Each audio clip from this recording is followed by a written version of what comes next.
स्वामी को फिर से परमेश्वर पिता का धन्यवाद देते हैं कि उन्होंने इस संगति का हमको अवसर दिया है। सो आइए आगे के पूरे समय को प्रभु के हाथों में हम समर्पित करेंगे और प्रार्थना करेंगे। परमेश्वर पिता, प्रभु यीशु मसीह के पवित्र और मिठे नाम से आपके अनुग्रह के सिंहासन के सन्मुख आते हैं प्रभु जी। आपने अपनी दया, अपनी करुणा में प्रभु जी ये नया दिन दिखाया प्रभु जी, क्योंकि हम मिटने गए। ये आपकी महाकरुणा का ही फल है प्रभु जी, क्योंकि आपकी दया हमारे जीवनों में अमर है। प्रतिभोर आपकी करुणा हमारे जीवन में नहीं होती जाती है। वो इसलिए है प्रभु जी कि हम में से कोई भी जन नाश ना हो, परंतु हर एक जन को मन फिराव का अवसर मिले। और प्रभु जी जिस उद्देश्य के लिए आपने हमें इस पृथ्वी पर रखा है प्रभु जी, उसे हम पूर्ण करने पाए। हर एक जनों की सहायता मदद करें कि पिछली बातों को भूल कर निशाने की ओर आगे दौड़ते चले जाएं प्रभु जी, ताकि जो इनाम आपने हमारे लिए रखा है उसे हम सब प्राप्त करने पाए। ऐसी दया और अनुग्रह चाहता हूँ आज की पूरी संगति के भाग को, गीतों के गाए जाने को, गवाहियों के दिए जाने को, वचन के भाग के बांटे जाने को, और भी जो बातें जो वहाँ पे होती हैं, हर एक बातें आपकी आत्मा की अगुवाई में होने पाए, और हर एक बातें हमारी आत्मिक उन्नति का कारण होने पाए, ताकि हमारे अंदर मसीह यीशु का स्वभाव आने पाए। और प्रभु जी हम सब प्रभु यीशु मसीह आपके उस तेजस्वी रूप में अंश अंश करके ही सही बदलते जाएं। ऐसी दया और अनुग्रह चाहता हूँ। आगे के पूरे समय को आप ही के हाथों में समर्पित करते हुए वह उद्धार करता प्रभु यीशु मसीह के पवित्र और मिठे नाम से मांगे, आमीन आमीन। अभी समय होगा कि हम गीतों के द्वारा प्रभु की महिमा कर सकते हैं। आप सभी को अवसर है, जो भी चाहे हम प्रभु की महिमा गीतों के द्वारा कर सकते हैं।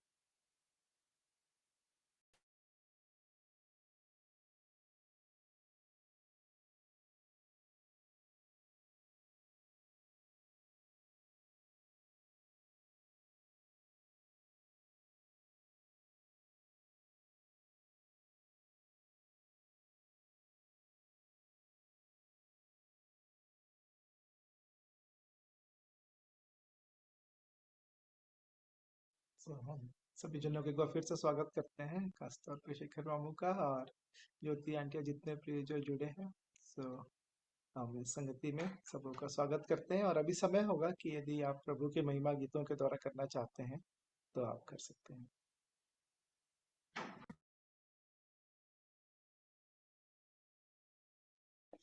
आप सबों को शालोम।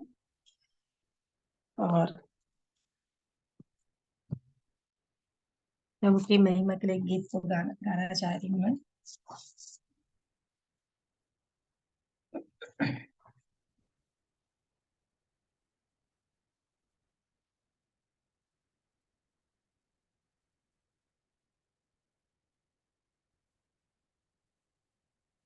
तेरे जैसा कौन है जो मेरा भला करे, मेरा भरोसा सिर्फ तुझ पर प्रभु।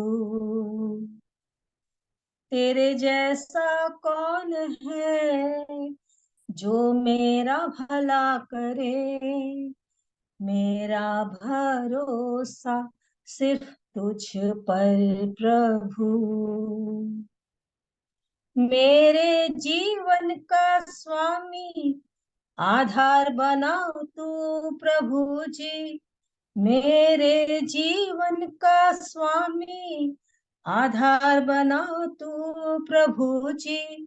तू नहीं तो मेरा जीवन व्यर्थ हो जाएगा, तू नहीं तो मेरा जीवन व्यर्थ हो जाएगा। एल शदाई आराधना, एलोहीम आराधना, एदोनाई आराधना, यहोवा आराधना, एल शदाई आराधना, एलोहीम आराधना, एदोनाई आराधना, यहोवा आराधना। बेचैनी में मुझे पाकर आंसू मेरे पोछे तूने, आंखों की पुतली जैसे जीवन भर संभाला मुझे। बेचैनी में मुझे पाकर आंसू मेरे पोछे तूने, आंखों की पुतली जैसे जीवन भर संभाला मुझे।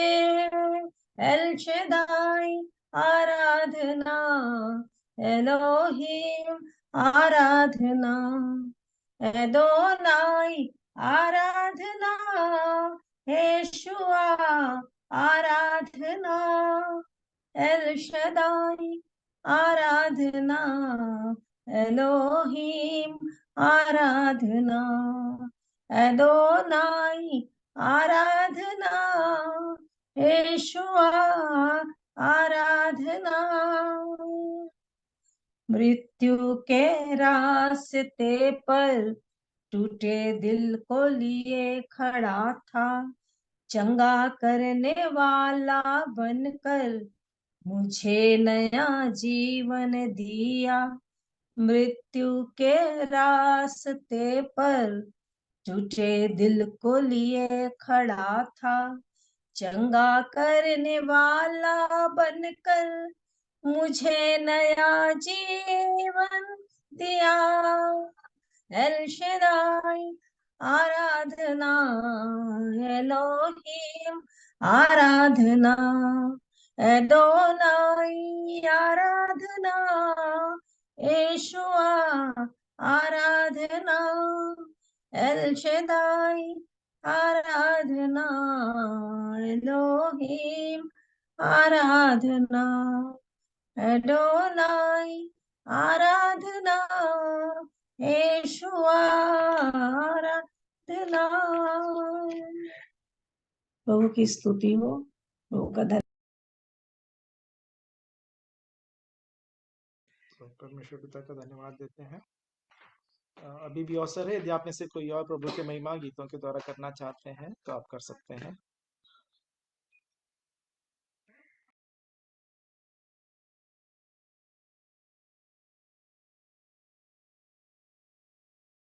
मैं एक गीत गा लूंगा। यहोवा मेरा चरवाहा, मैं उसका गुण गाता हूँ, छोटी उसकी भेड़ पीछे पीछे जाता हूँ। यहोवा मेरा चरवाहा, मैं उसका गुण गाता हूँ, छोटी उसकी भेड़ पीछे पीछे जाता हूँ। यहोवा मेरा चरवाहा, मैं उसका गुण गाता हूँ, छोटी उसकी भेड़ पीछे पीछे जाता हूँ। हरियाली चारागाह मुझे चराता है, और निर्मल सोतों से मुझे पिलाता है। हरियाली चारागाह मुझे चराता है, और निर्मल सोतों से मुझे पिलाता है। वो आगे आगे चलता है, रक्षा भी करता जाता है, उसकी मधुर वाणी से मैं तृप्त हो जाता हूँ। वो आगे आगे चलता है, रक्षा भी करता जाता है, उसकी मधुर वाणी से मैं तृप्त हो जाता हूँ। यहोवा मेरा चरवाहा, मैं उसका गुण गाता हूँ, छोटी उसकी भेड़ पीछे पीछे जाता हूँ।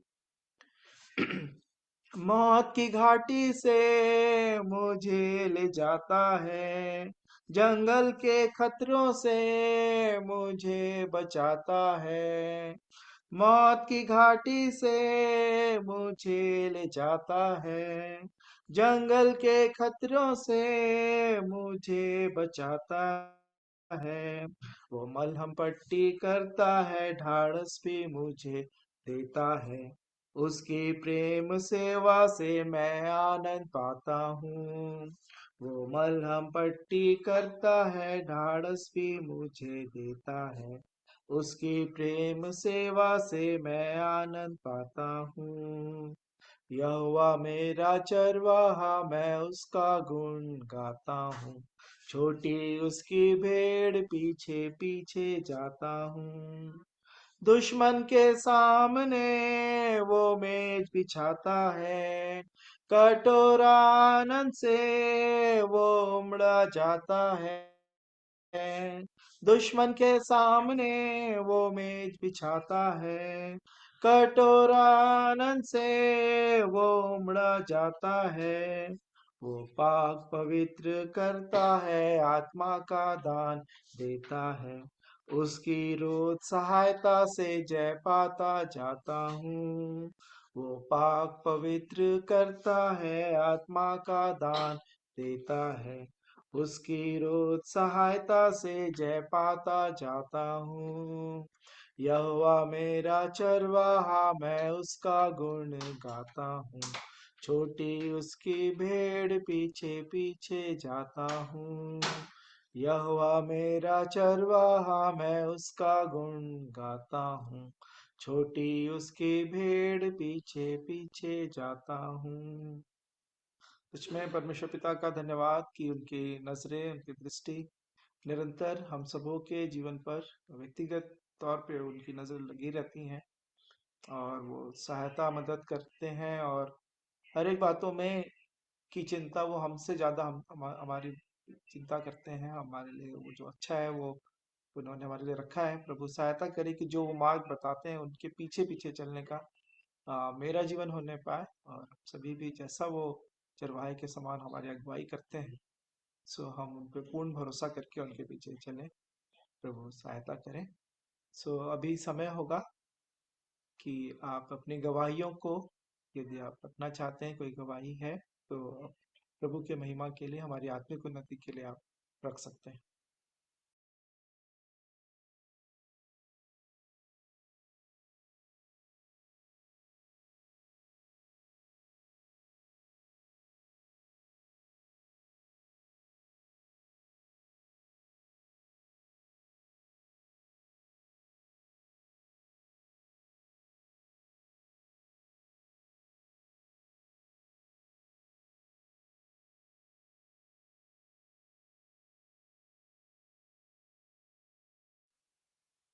यदि कोई वचन का प्रकाशन है या और कोई बात, कोई अनुभव है, तो आप बोल सकते हैं। अभी अवसर है।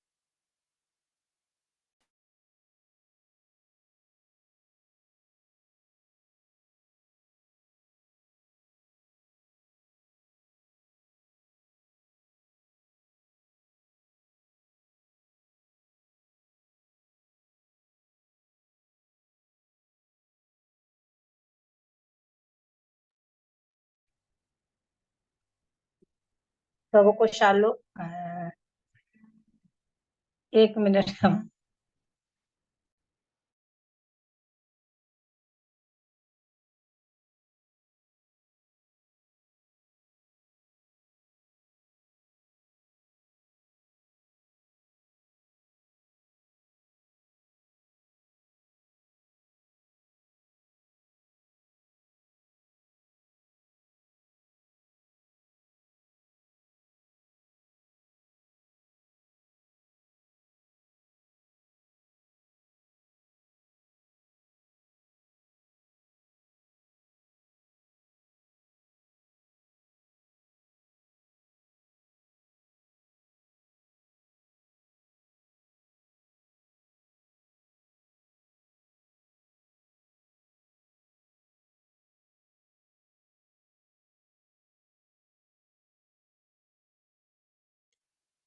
हाँ, जब तक ज्योति आंटी तैयार हो रही है बच्चे रखने के लिए, तो गवाही रखने के लिए, तो अभी आप लोगों को अवसर है। आप में से जो भी यदि कोई कुछ कहना चाहते हैं, तो आप रख सकते हैं।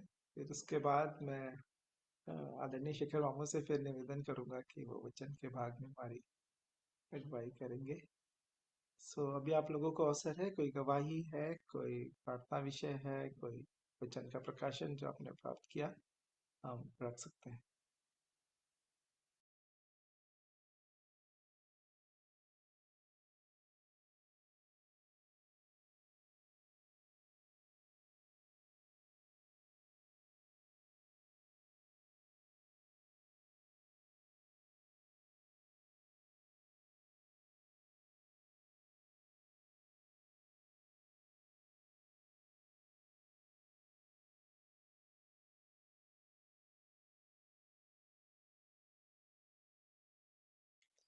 एक धन्यवाद का विषय ये है कि जब मैं पिछले दिनों हम छत्तीसगढ़ गए थे, मेरी तबीयत खराब हो गई थी मौसम के कारण या जो भी कारण थे, लेकिन प्रभु ने अभी चंगाई प्रदान की है।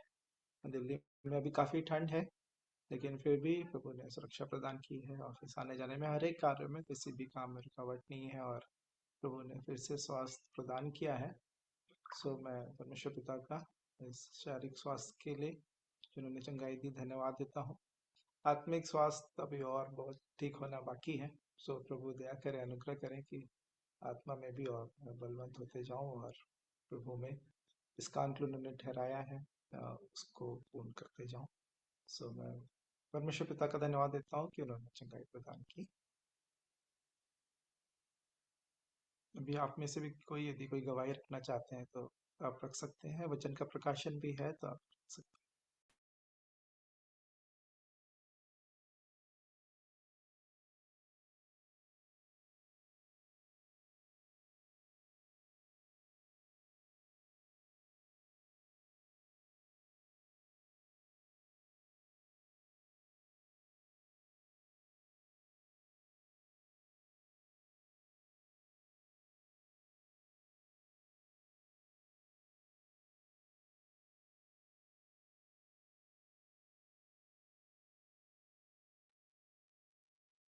वो फोन कर दिया था निक्की। प्रभु का धन्यवाद करती हूँ कि अभी जब फिर से पढ़ रही हूँ, बहुत सारी बात प्रभु फिर से सिखा रहे हैं। छोटी छोटी बात को मैं सीखते जा रही हूँ और अच्छा लग रहा है कि अब्राहम के विषय में कि जब वो वहां से निकालते हैं परमेश्वर, और कैसे 11 अध्याय में 10 से जो वंशावली चले आ रही है, फिर 27 से कैसे कैसे 13 के वंश में अब्राहम, नाहोर, हारान, और वहां से निकल के 32 पद में है 205 वर्ष का हुआ, 13 तो हारान देश में मर गया। उसके बाद फिर परमेश्वर ने 12 अध्याय में 7 बातें के द्वारा उसको आशीषित किया, अब्राहम को। और 75 साल का उस समय था और हर जगह वेदी बनाता चला गया। मतलब परमेश्वर अब्राहम के विश्वास को देखी कि वो उस समय 75 वर्ष में वो वादा किए रहते हैं और उस पे विश्वास करके वो चलते रहते हैं। और 7 पद में भी लिखा है, दर्शन दिया यहोवा ने, एक वेदी बनाई। और फिर 8 पद में वहां पर भी एक वेदी बनाया है। फिर उसके बाद सबसे बड़ी बात, जहां लेके गए थे अब्राहम, मिस्र देश को चला गया था, जहां पे पहुंचा था अब्राहम, वहां अकाल पड़ गया था, देश में अकाल पड़ा था। तो उसी बात को कि अकाल कोई भी स्थिति में कहीं भी हमारे भी जीवन में पड़ सकता है। और लिखा है 10 पद में 12 का, क्योंकि देश में भयंकर अकाल पड़ा था। और उस समय वो मिस्र के निकट पहुंचकर अपनी पत्नी सारे से बोलता है। और इस प्रकार से इन बातों को मैं पढ़ते जब चली गई, और 13 में फिर लिखा हुआ है कि अब्राम अपनी पत्नी सारी संपत्ति लेकर लूत को भी संग ले हुए मिस्र को छोड़कर कनान के दक्षिण देश में आया।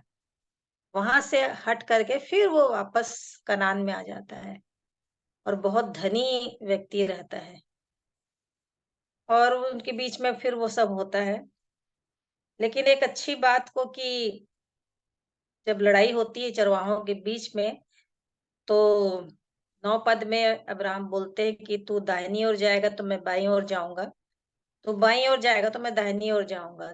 लूत आंख उठाकर केवल सामने की ओर देखता है, तराई वाली सींची हुई जगह को।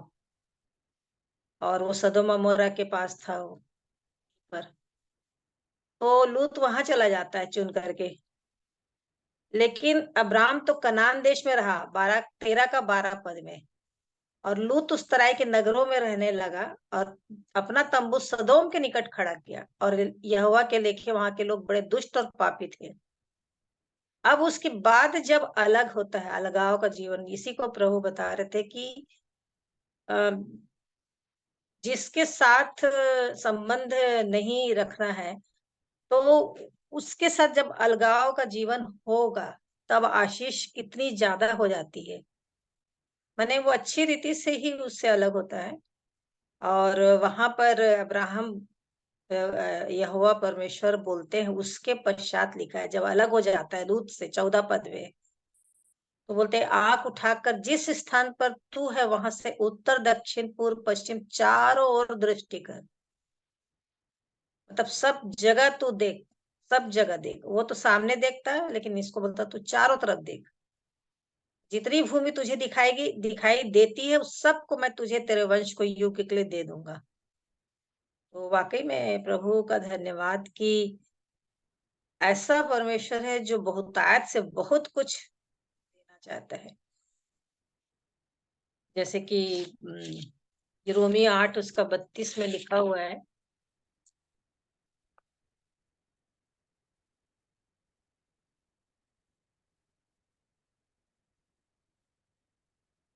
रोमियो 8 उसका 32, वहां लिखा हुआ है, जिसने अपने निज पुत्र को भी न रख छोड़ा, परंतु उसे हम सब के लिए दे दिया, वह उसके साथ हमें और सब कुछ क्यों कर ना देगा।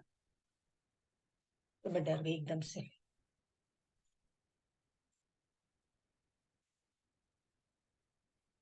तो इसमें है कि मैंने, अब परमेश्वर ने इतना अधिक प्यार करके अपने बेटे तक को दे दिया। वाकई में ये वचन ये पढ़ती हूँ तो एकदम दिल भर जाता है कि अपने निज पुत्र को भी नहीं रख छोड़ा है परमेश्वर ने, और उसको हम सब के लिए दे दिया। तो हमको सब कुछ क्यों नहीं देगा, किसी बात की क्यों चिंता करें। तो यहाँ पर अब्राहम को बहुत सारा, जितना तू देखेगा सब दे दूंगा। एक ही चीज था अब्राहम के अंदर, परमेश्वर के प्रति विश्वास योग्यता, और चल रहा था। और उसके बाद उसको विजय मिलता है और फिर वहां से चलता है। तो इस प्रकार से और उनको जब वो चले जाते हैं लूत को राजा लोग पकड़ करके, तो उन सबको ले आता है छुड़ा करके। ये सारी बातें थी। और फिर 15 अध्याय को जब मैं पढ़ी, वाकई में जो कल भैया बता रहे थे, 13 में 400 साल तक दुख देंगे और वहां रहेंगे। तो बिल्कुल यानी कि जो बात परमेश्वर बोल चुके हैं, कई साल, 1000 साल पहले की बात है ये, और वो चीज घटता है। 400 साल बोलने से बहुत ज्यादा है। और वो चीज घटता है, अब्राहम भी नहीं रहता, इसहाक भी नहीं रहता, याकूब भी नहीं रहता, सब कुछ खत्म होते चला जाता है। और बिल्कुल होता चला जा रहा है सब कुछ। तो वही बात लगता है कि अब ये प्रभु के आने का बार बार जो हम लोग बोलते हैं, कल जब बता रहे थे, तो ये बहुत ही सही बात है कि वो भी हो ही जाएगा और आ जाएगा।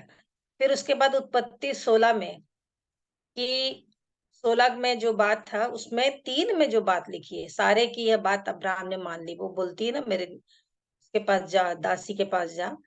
तो कनान देश में रहते 10 वर्ष बीत चुके, तो वही 75 और 10 को मैं देखी, तो 75 साल में लिखा, और कनान देश में 10 साल बीत चुका था। मतलब एक व्यक्ति के लिए बोला हुआ निसंतान की परमेश्वर कह रहा है दूंगा, और नहीं हो रहा है। तो 10 साल हो गया था। और कितना वो सोच सकता था कि अरे ये तो परमेश्वर ना ऐसी झूठ मूठ बोल दिए हैं, अभी तक नहीं हो रहा, कुछ नहीं है। तो ये बात आ सकता था उसके अंदर, परंतु वो नहीं, अविश्वास नहीं करता है, निराश भी नहीं होता है। और 10 साल हो जाता है, तो 10 साल के बाद उसको फिर जो होता है वो इस्माइल होता है। उसके 16 में लिखा हुआ है कि जब हाजिरा ने अब्राम के द्वारा इस्माइल को जन्म दिया, उस समय अब्राम 86 वर्ष का था। तो वही देखी कि 86 से मतलब उसको 75 और 11 साल बीत जाते हैं। अब वो 99 वर्ष का होता है, तब उसके साथ फिर से परमेश्वर बताते हैं कि वाय मैं तू मेरे उपस्थिति में चल और सिद्ध होने के लिए। तो इस प्रकार से अब्राहम के साथ परमेश्वर और भी उनके साथ बने रहते हैं और उनको फुलाते-फलाते सब कुछ करके लेकर चलते रहते हैं। और सही समय पर वो बोल कहते हैं कि तेरे को एक सारा से एक संतान होगा और उसके द्वारा ही तेरे सारे कुल के लोग आशीष पाएंगे। इस्माइल से भी मैं करूंगा, लेकिन सारा जो इसहाक पैदा होगा उससे प्रतिज्ञा की संतान जो है वो होगी। तो इन सारी बातों के लिए प्रभु का धन्यवाद करती हूँ मैं। और ये इधर नए नियम में भी बहुत सारी बातों को प्रभु सिखाते चले जा रहे हैं कि मत्ती 8 में वैसे बहुत सारा है, 1 से लेकर के जो 5, 6, 7 हम लोग जो पहाड़ी उपदेश बोलते हैं, वो बहुत सारी बातों को फिर से प्रभु बताते गए हैं, समझाते चले जा रहे हैं कि तुम उनसे बढ़ कर के धार्मिकता के काम करो, ऋषि सदुकी लोगों से, तब जाकर के तुम मेरी संतान स्वर्ग के राज्य में प्रवेश करने पाओगे। और सबसे बड़ी बात है 5 का जो 48 में लिखा है ना, कि तुम सिद्ध बनो, चाहिए कि तुम सिद्ध बनो जैसा तुम्हारा पिता स्वर्गीय पिता सिद्ध है। ये बहुत जरूरी है। ये यहाँ तक पहुंचने के लिए प्रभु की इच्छा है कि हम लोग वहां तक पहुंच जाएं, सिद्ध बन जाएं। जैसे बोलते हैं ना, हम लोग तो मनुष्य हैं, आ, ऐसा हो जाता। जैसे कल भैया बोल रहे थे, भूल हो गई, गलती हो गई। ये गलती और भूल नहीं, पाप है। तो ये कोई जानबूझ करके और अनजाने ऐसे बोल तो देते, लेकिन ऐसा है ही नहीं। इसने पवित्र आत्मा को दिया है, वो कैसे नहीं, यदि वो है तो क्यों नहीं चिताएगा, वो बताएगा ही कि गलत है। और ये सिद्धता के लिए बहुत सारी बातें हैं, सिद्ध बनने के लिए, क्योंकि वचन भी इसीलिए तीमुथियुस में लिखा ना 3:16 में कि क्यों दिया गया है। ये दूसरा तीमुथियुस 3:16 है, 17। हर एक पवित्र शास्त्र परमेश्वर की प्रेरणा से रचा गया है और उपदेश और समझाने और सुधारने और धर्म की शिक्षा के लिए लाभदायक है। इंग्लिश में बहुत अच्छी बात लिखी है कि उसकी सांस से रचा गया है, और ब्रीथेड ऐसा कुछ लिखा हुआ है इंग्लिश का। और अमन के पास होगा तो पढ़ेंगे क्या, अमन?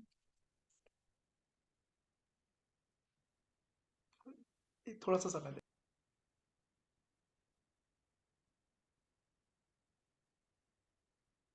3:16। हाँ, मेरे पास है। All scripture is given by inspiration of God. अच्छा, inspiration of God and is profitable for doctrine, for reproof, for correction, for instruction in righteousness. अच्छा, इस पे इंस्पिरेशन लिखा है। एक जगह और पढ़ी थी तो ब्रेथ लिखा था, मतलब उसकी सांस के द्वारा रचा गया है पवित्र शास्त्र परमेश्वर की। और उपदेश और समझाने और सुधारने, धर्म में शिक्षा के लिए लाभदायक है, ताकि इसीलिए जोड़ दिया है परमेश्वर का जन सिद्ध बने और हर एक भले काम के लिए तत्पर हो जाए।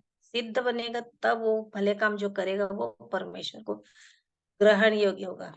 तो प्रभु का इन सब बातों के लिए, वचन के लिए मैं धन्यवाद देती हूँ कि वो समय समय पर बहुत सारी बातों को सिखाते चले जाते हैं। आप सबको जय मसीह की। जय मसीह की आंटी जी। और ये जो वचन है वो ESV इंग्लिश स्टैंडर्ड वर्जन में ये लिखा हुआ है। All scripture is breathed out by God and profitable for teaching, for reproof, for correction and for training in righteousness. So ESV अनुवाद में शब्द लिखा गया कि परमेश्वर के सांस से वचन करते हैं। सो हम परमेश्वर पिता का धन्यवाद देते हैं इन वचनों के लिए।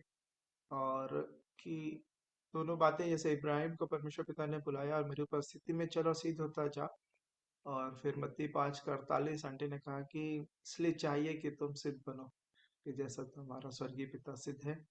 तो प्रभु हम सबकी सहायता करे, ये जो सिद्ध है परमेश्वर पिता का धन्यवाद उनके जीवनों के लिए। लेकिन जो नहीं है वो सिद्धता को हम सब प्राप्त करें। प्रभु की उपस्थिति में चलने से हम सिद्धता प्राप्त कर सकते हैं। आवाज क्यों धीमा आ रहा, पता नहीं अमन क्या हो गया पर। तो मेरी आवाज आंटी जी, एक सेकंड में ऑडियो सेटिंग देखता हूँ अपनी। मेरा तो बंद था, अभी देख रही हूँ मैं, इसमें आवाज नहीं आ रही। आपकी आवाज तो ठीक आ रही थी, मेरी आवाज ठीक आ रही है? नहीं, बहुत धीमा, पहले तो अच्छी आ रही थी। नहीं नहीं, आवाज ठीक है। ठीक करो। अपना वॉल्यूम बढ़ाइए आप, और अपने डिवाइस में वॉल्यूम बढ़ा लीजिए। हाँ, ठीक है ठीक है। सो परमेश्वर पिता का धन्यवाद देते हैं, इस समय तक प्रभु ने सहायता की है। हमारे बीच में आदरणीय शिखर मामू हैं, और मैं निवेदन करूंगा उनसे कि वो वचन के भाग में हमारी अगुवाई करें। और जिससे पहले कि मैं मामू को अवसर दूं, एक वचन जब मैं पढ़ रहा था जिनसे मुझे उनकी याद आई, मैं उसको भी जरूर पढ़ूंगा, जो कि प्रेरितों के काम अंतिम अध्याय है, प्रेरितों के काम 28। तो एक तो बात जो प्रभु ने चेतावनी के तहत मुझे जो सिखाई वो थी 26 वचन में, 28 का 26, जाकर इन लोगों से कहे कि सुनते तो रहोगे परंतु ना समझोगे, देखते तो रहोगे परंतु ना बूझोगे, क्योंकि इन लोगों का मन मोटा और इनके कान भारी हो गए हैं, और इन्होंने अपनी आंखें बंद की हैं, ऐसा न हो कि वे कभी आंखों से देखें और कानों से सुने और मन से समझें और फिरें और मैं उन्हें चंगा करूं।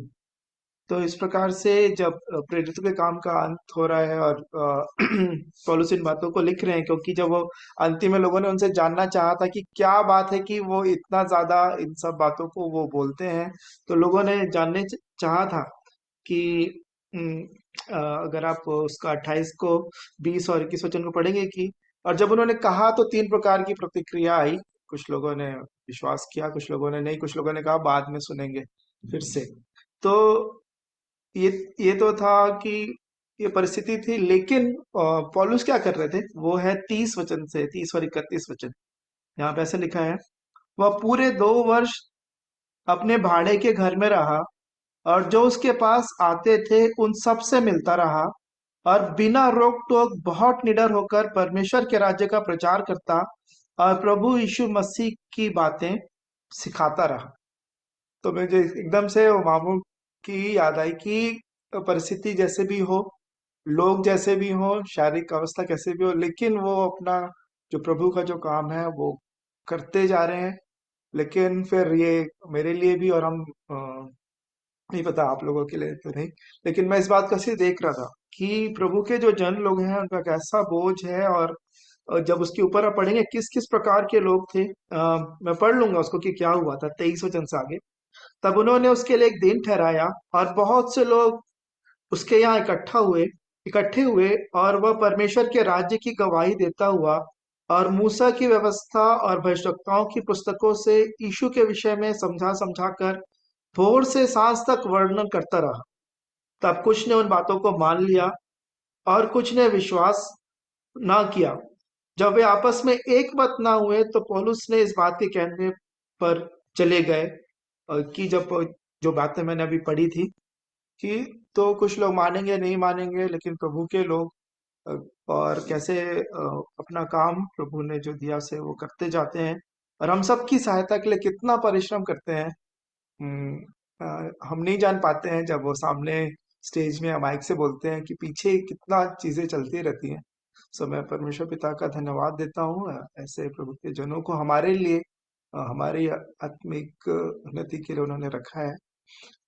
मैं परमेश्वर पिता का धन्यवाद देता हूँ शिखर मामू के लिए, और हर एक उन जनों के लिए जो हमारे वचनों के भाग में सहायता करते हैं। मैं निवेदन करूंगा मामू से, यदि वो कुछ हमारे मध्य में रखना चाहेंगे, वचन के भाग में हमारी अगुवाई वो करना चाहेंगे, तो अभी समय है। एक इमरजेंसी नंबर बोलते थे हम लोग पहले, 333, किसी को याद है? या शायद 33 का 3। यिर्मयाह, यिर्मयाह 33:3। हाँ हाँ, पढ़िए, 33। निकाल के पढ़ दीजिए। यिर्मयाह 33 का 3। मुझसे प्रार्थना कर और मैं तेरी सुनकर तुझे बड़ी बड़ी और कठिन बातें बताऊंगा, जिन्हें तू अभी नहीं समझता। तो ये आज इसी विषय पर एक विषय आया था इब्राहिम के विषय में, तो ये मैं बताना चाहूंगा, सबका ध्यान इस पे डालना चाहता हूँ, जितने नए हैं पुराने हैं सब लोग इस विषय पर ध्यान करें कि परमेश्वर जो है, उसने इब्राहिम को जब वाचा बांधा तो बोला, उसको पहले तो बाहर ले गया और दिखाया उसको आकाश के तारों को, देख गिन सकता है क्या, और उसके बाद उसको उस पूरे आकाश को दिखाया। ये छोटी छोटी चीज नहीं दिखाता, वो बड़ी बड़ी बात दिखाता है। उसने उसको पहले वो दिखाया। दूसरी बात, उसने जब लूत अलग हो गया, अभी अभी ज्योति बहन के विटनेस में हम लोग सुन रहे थे, जब लूत अलग हो गया तब उसने फिर उसको बोला, देख क्या दिखाया। मैं ऐसे कुछ लोगों को जानता हूं जिन लोग कहीं खाली मैदान में खड़े होकर इसी वचन को क्लेम करते हैं, और इस बात को हम लोगों ने, मैंने और डेविड भाई ने भी कई बार किया। कभी कभी किसी खाली बीच मैदान में खड़े होकर हम लोग चारों तरफ अपनी दृष्टि करते और उस वचन को क्लेम करते थे कि प्रभु, जहां तक हमारी दृष्टि नहीं भी जा रही, आपने बोला है कि अपने लोगों को, विश्वासियों को, आप जहां जहां भी हो यदि ये करोगे तो आपको आशीष मिलेगी, परमेश्वर आपको उसी रेंज में यूज करेगा। पहले आप अपनी आंखें तो खोलो। तो ये जैसे ये दाऊद ने बोला, मेरी आंखें खोल कि मैं तेरी व्यवस्था की बातें देख सकूं। तो आंखें खोलकर अभी हमको अपने चारों तरफ दृष्टि करने का है कि परमेश्वर ये चारों तरफ जहां तक आपके विचारों में आप जा सकते हैं, आप अपनी आंखें खोल के परमेश्वर से मांगिए कि प्रभु ये स्थान मुझे दे, और कैसे देगा आप देखना।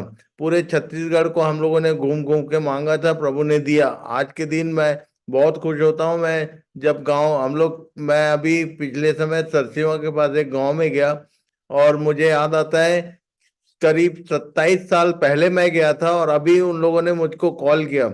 और जब मैं वहां गया तो उस समय जब पहले हम लोग गए थे तो केवल 2 भाई थे वहां। 2 भाई ने, लोगों ने हमारी बातों को सुना था। अभी वो छोटा बीज जो बोए थे वो बड़ा पेड़ हो गया। कम से कम 800-900 लोग थे उस दिन जब हम गए थे।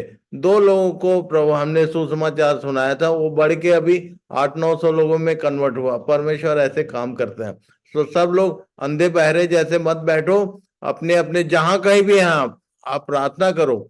ये एरिया दिखा के, ये परमेश्वर ने इब्राहिम से कहा था कि तो अपनी आंखें खोल के जहां तक देख सकता देख। जहां तक उसने देखा उस पूरे को उसने आशीष दिया। परमेश्वर आप जहां खड़े हैं उसको फर्टिलाइज कर सकता है। ये ये हरा भरा देख के आधा ये क्या लूट गया और फंस गया। सदोम और अमोरा को घोषित हुआ एरिया, मतलब आग से जलाया गया।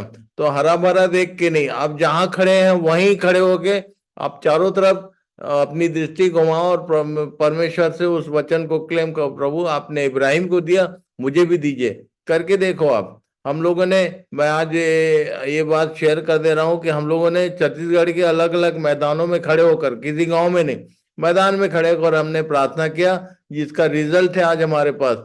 कि जिस जिस जगह हम कभी गए भी नहीं है वहां भी प्रभु ने अपने सुसमाचार को, अपने वचन को पहुंचाया है। और माध्यम कोई भी हो सकता है, पर आप क्लेम तो करो।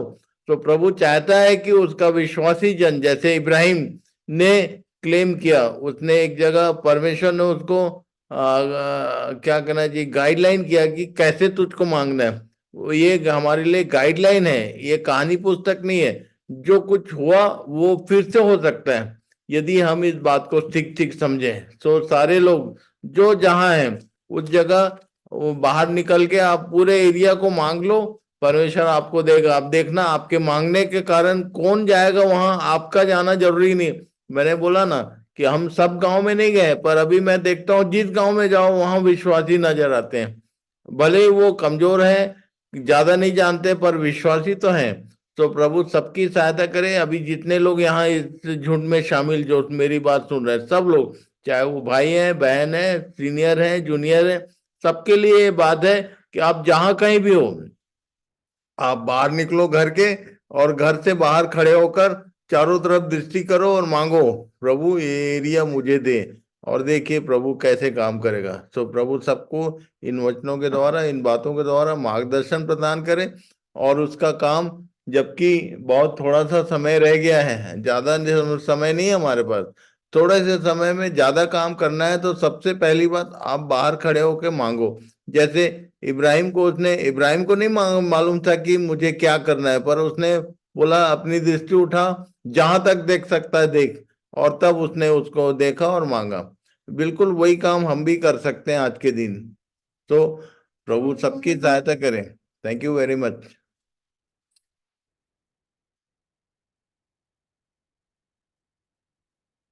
तो हम परमेश्वर पिता का धन्यवाद देते हैं मामू के लिए और इस आह्वान के लिए कि हम प्रभु से प्रार्थना में मांगे, प्रभु हमें प्रदान करेंगे।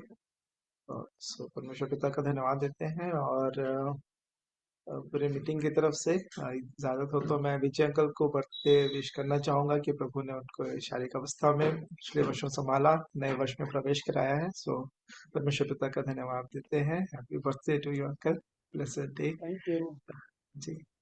और अ, हमारे बीच में मैं भाई रुपेश को भी देख सकता हूँ। सो यदि वो वचन के भाग में यदि शेयर करना चाहते हैं तो उनको भी अवसर है।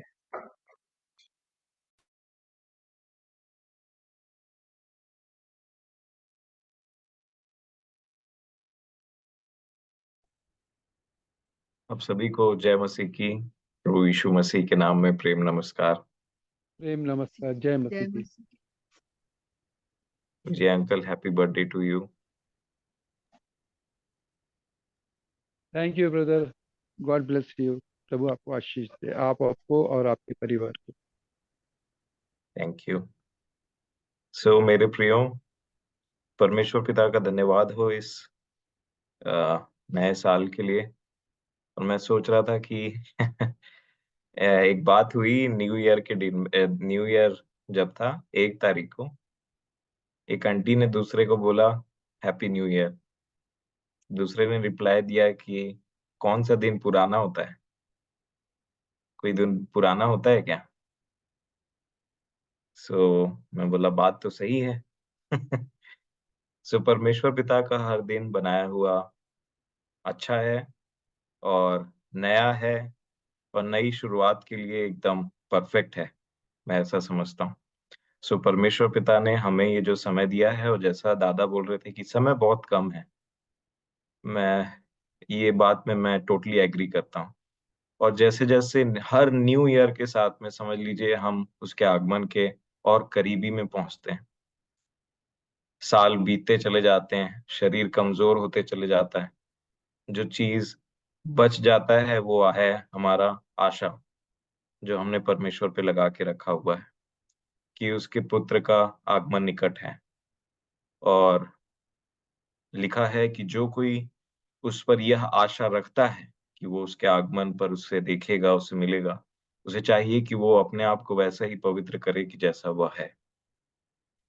सो इसीलिए मैं अपने परमेश्वर पिता का धन्यवाद देता हूँ कि मैं आप सभी के बीच में हूँ।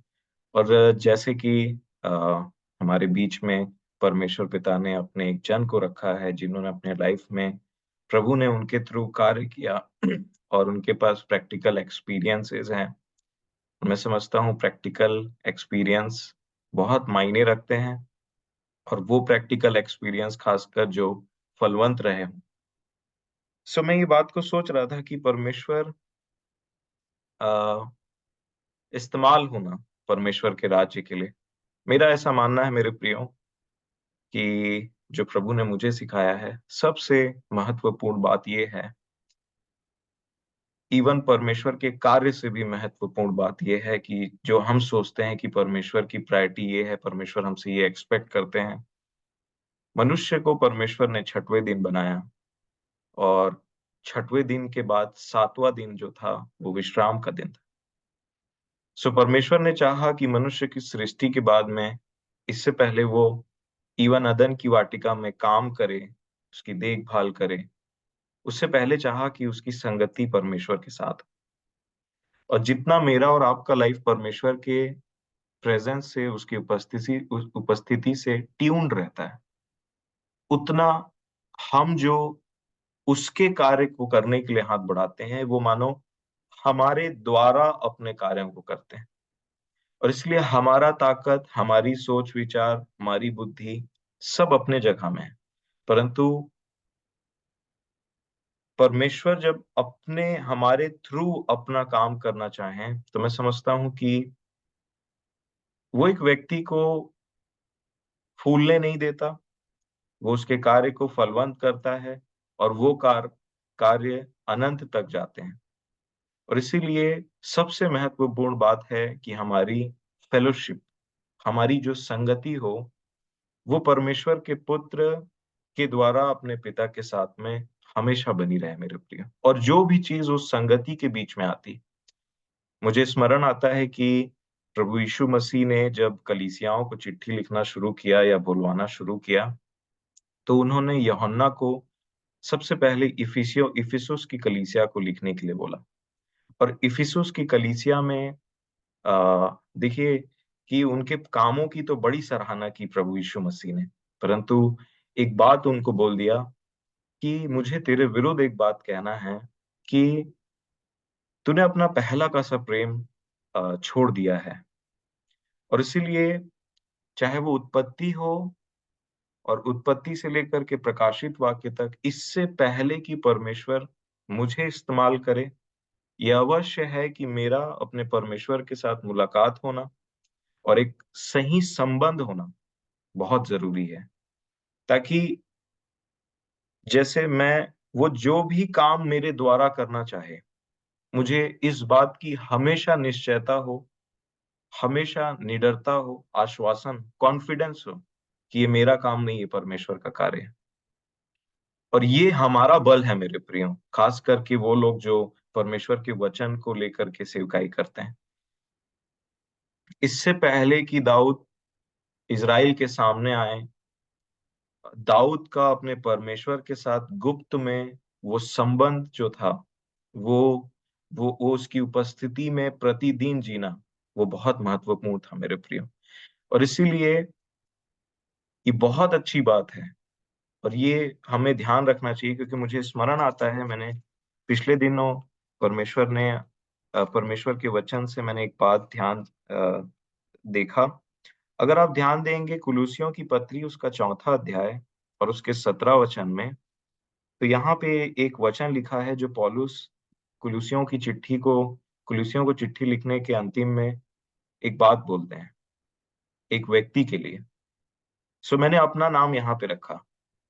कुलुसियों की पत्री 4 अध्याय और उसका 17 वचन में ऐसा लिखा है, और अर्खिप्पुस से कहना कि जो सेवा प्रभु में तुझे सौंपी गई है, उसे सावधानी के साथ पूरी करना। मैं एक बार फिर बोल पढ़ूंगा, और अर्खिप्पुस से कहना कि जो सेवा प्रभु में तुझे सौंपी गई है, उसे सावधानी के साथ पूरी करना। मेरे प्रियो, जैसा कि हम परमेश्वर के वचन से जानते हैं कि हम एक तरीके के मिट्टी के बर्तन हैं, और बड़े घर में या किसी भी घर में 2 प्रकार के बर्तन होते हैं। एक आदर के लिए, जो एक्चुअल में घर के रेगुलर यूज में और साफ सुथरे, जैसे जिसमें खाना खाना हो, उस बर्तनों में इस्तेमाल किया जाता है। परंतु घर में ऐसे भी बर्तन होते हैं जो आदर के नहीं, तो इसीलिए इससे पहले कि उस बर्तन में कुछ सर्व किया जाए, बर्तन साफ होना चाहिए। वैसे ही इससे पहले कि परमेश्वर हमें यूज करे और इवन हमें यूज करते भी रहे, ये एक ऑन गोइंग प्रोसेस है, एक चलता हुआ कार्य है जो परमेश्वर हम में करते हैं।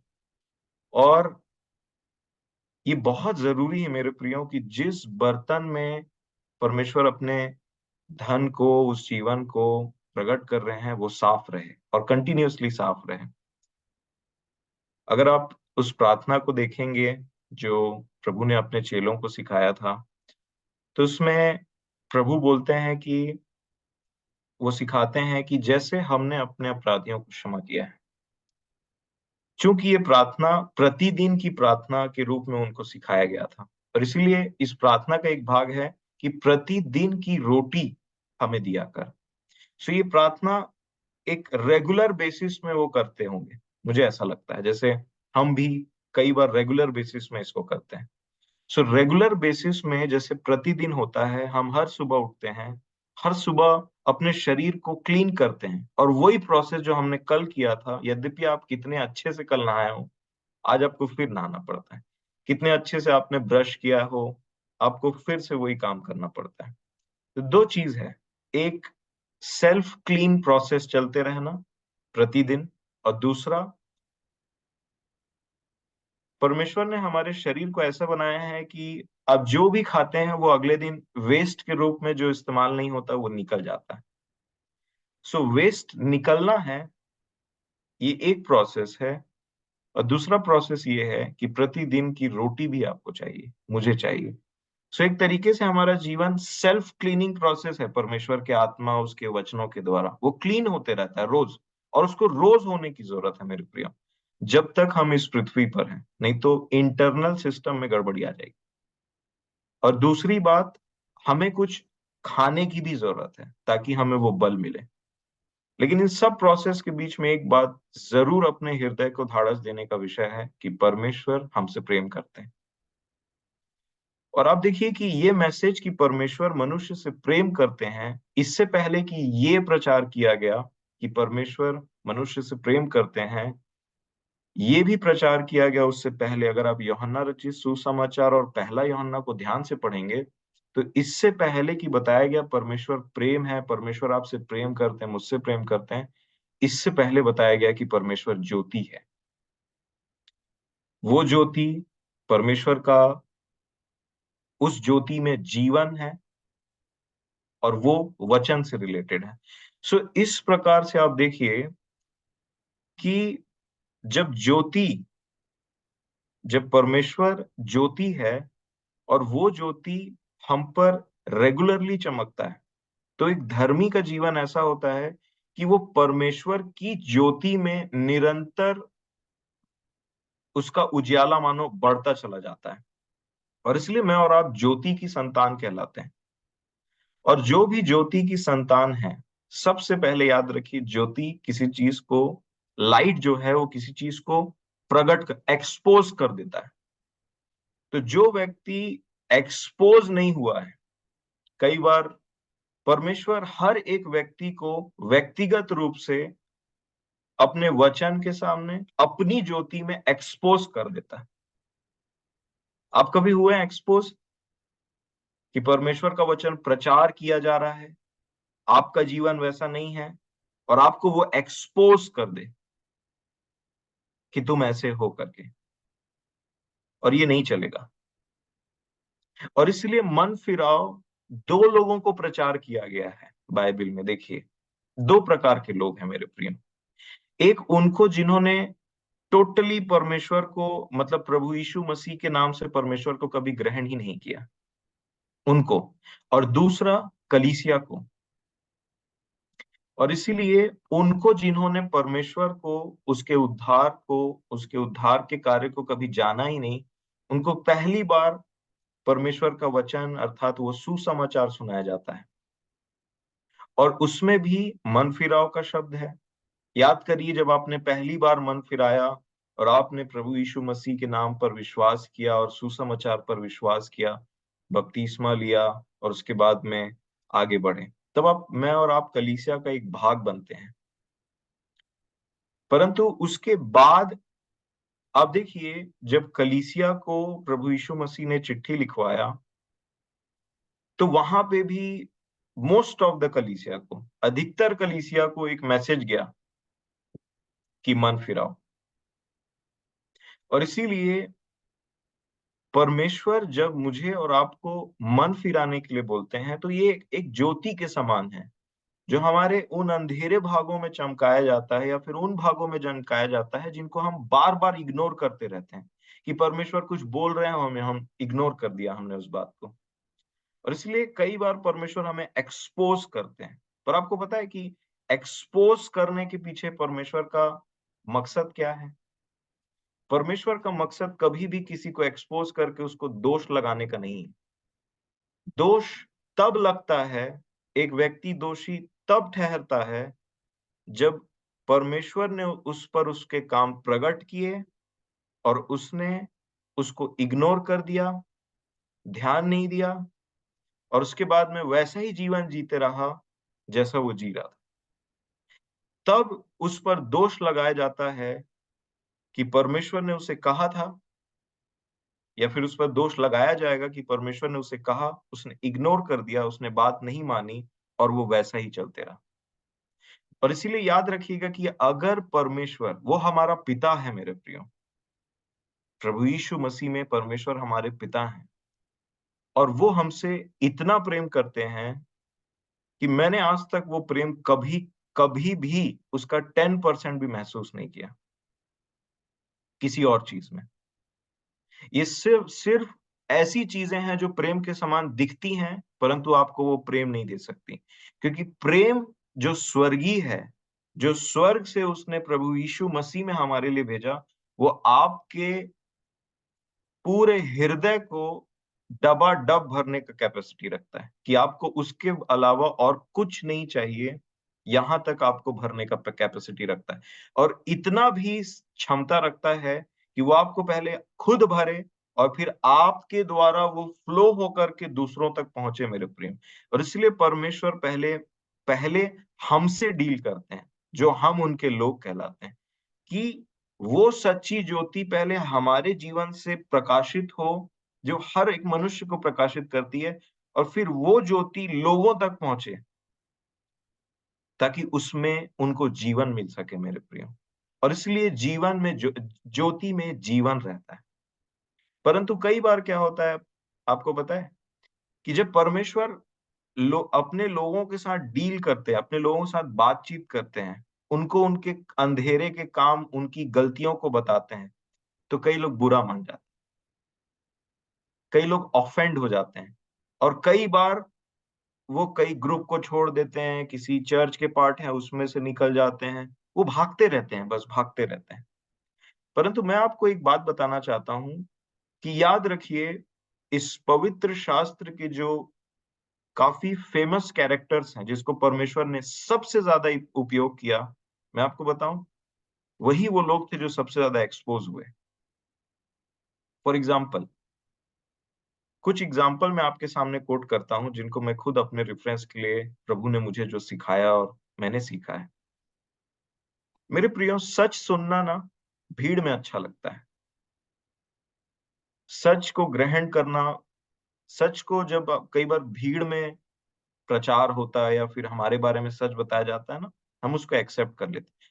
लेकिन जब आपको परमेश्वर आप ही को खड़ा करके बोले कि गड़बड़ी तुम में है करके, तब वही मैसेज, जो वो मैसेज परमेश्वर अपने लोगों के द्वारा कई बार प्रीच करते हैं, कई बार परमेश्वर आपसे, जब आप अपने बाइबल को पढ़ते रहते हैं व्यक्तिगत रूप से, तब आप उस परमेश्वर आपको आपकी बात आपके ही बारे में प्रकट करते रहता है। परमेश्वर का आत्मा मेरे बारे में प्रकट करते रहता है। आप और मैं जितना ऑनेस्टली, जितना सच्चाई से उसको ग्रहण कर लेते हैं और उस चीज को मान करके, उससे उसको छोड़ करके उसी राजमार्ग में वापस चले जाते हैं जहां से हम फिरे थे, एक हाईवे के समान।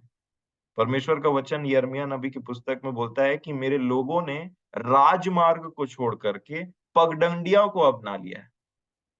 तो ये ऐसा ही है कि भेड़ें जो है, कई बार राजमार्ग में चलते चलते, हाईवे में चलते चलते छोटे छोटे शॉर्टकट्स और पगडंडियों में चले जाते हैं, क्योंकि वो पगडंडियों के सामने साइन बोर्ड लगे रहता है कि आओ, ये अच्छा रास्ता है। तो कई बार भटक जाती है भेड़ें, और इसीलिए उन्हीं पगडंडियों से वापस आकर के हाईवे में चलने का है, जो परमेश्वर ने हमारे लिए प्रभु यीशु मसीह में तैयार करके रखा। और इसीलिए आप देखिए, कुछ एग्जाम्पल मैं आपके सामने लेता हूं। राजा दाऊद, जब उनसे पाप हुआ और वो उसी परिस्थिति में काफी लंबे समय तक थे, तब नतानियल को परमेश्वर ने उनके पास में भेजा। नतानियल को परमेश्वर ने उनके पास भेजा। एक अजीब सी कहानी है वहां पे, जो दृष्टांत के रूप में राजा दाऊद को सुनाई गई। राजा भड़का और राजा ने बोला, ऐसे मनुष्य को तो मार देना चाहिए। आपको पता है नतानियल ने क्या बोला? ये मनुष्य तू ही है, यू आर द मैन। आपको पता है, परमेश्वर बहुत बार मुझसे और आपसे व्यक्तिगत रूप से डील करना चाहते हैं, भीड़ में नहीं। और इसीलिए परमेश्वर का वचन सीधा आपके लिए आता है। और जब इस बात को राजा दाऊद ने सुना कि वो व्यक्ति तो मैं ही हूं, क्या राजा दाऊद ने पत्थर उठाया, नतानियल को जेल में भेजवा दिया? नहीं, राजा दाऊद ने पश्चाताप किया।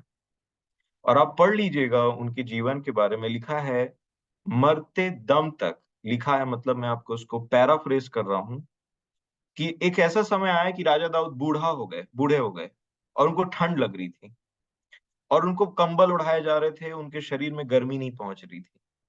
उनको जीने के लिए गर्मी चाहिए था, जिंदा रहने के लिए, और देख रहे थे कि हर उपचार फेल होए जा रहे हैं। तो फिर कुछ लोगों ने आकर के, उनके मंत्रियों ने सलाह दिया कि राजा एक काम करिए, जवान स्त्री के साथ में लेट जाइए, उनके शरीर से आपको वो गर्मी मिलेगी जिससे आप ठीक हो जाओगे, आपको ये जीवन मिल जाएगा। आपको पता है राजा ने क्या बोला? राजा ने इनकार कर दिया मेरे प्रिय। ये एक स्टेटमेंट था जिसको मैं ऐसा समझता हूं, मैं मर जाऊंगा लेकिन मैं दोबारा वो काम नहीं करूंगा, किसी भी रूप में वो काम नहीं करूंगा।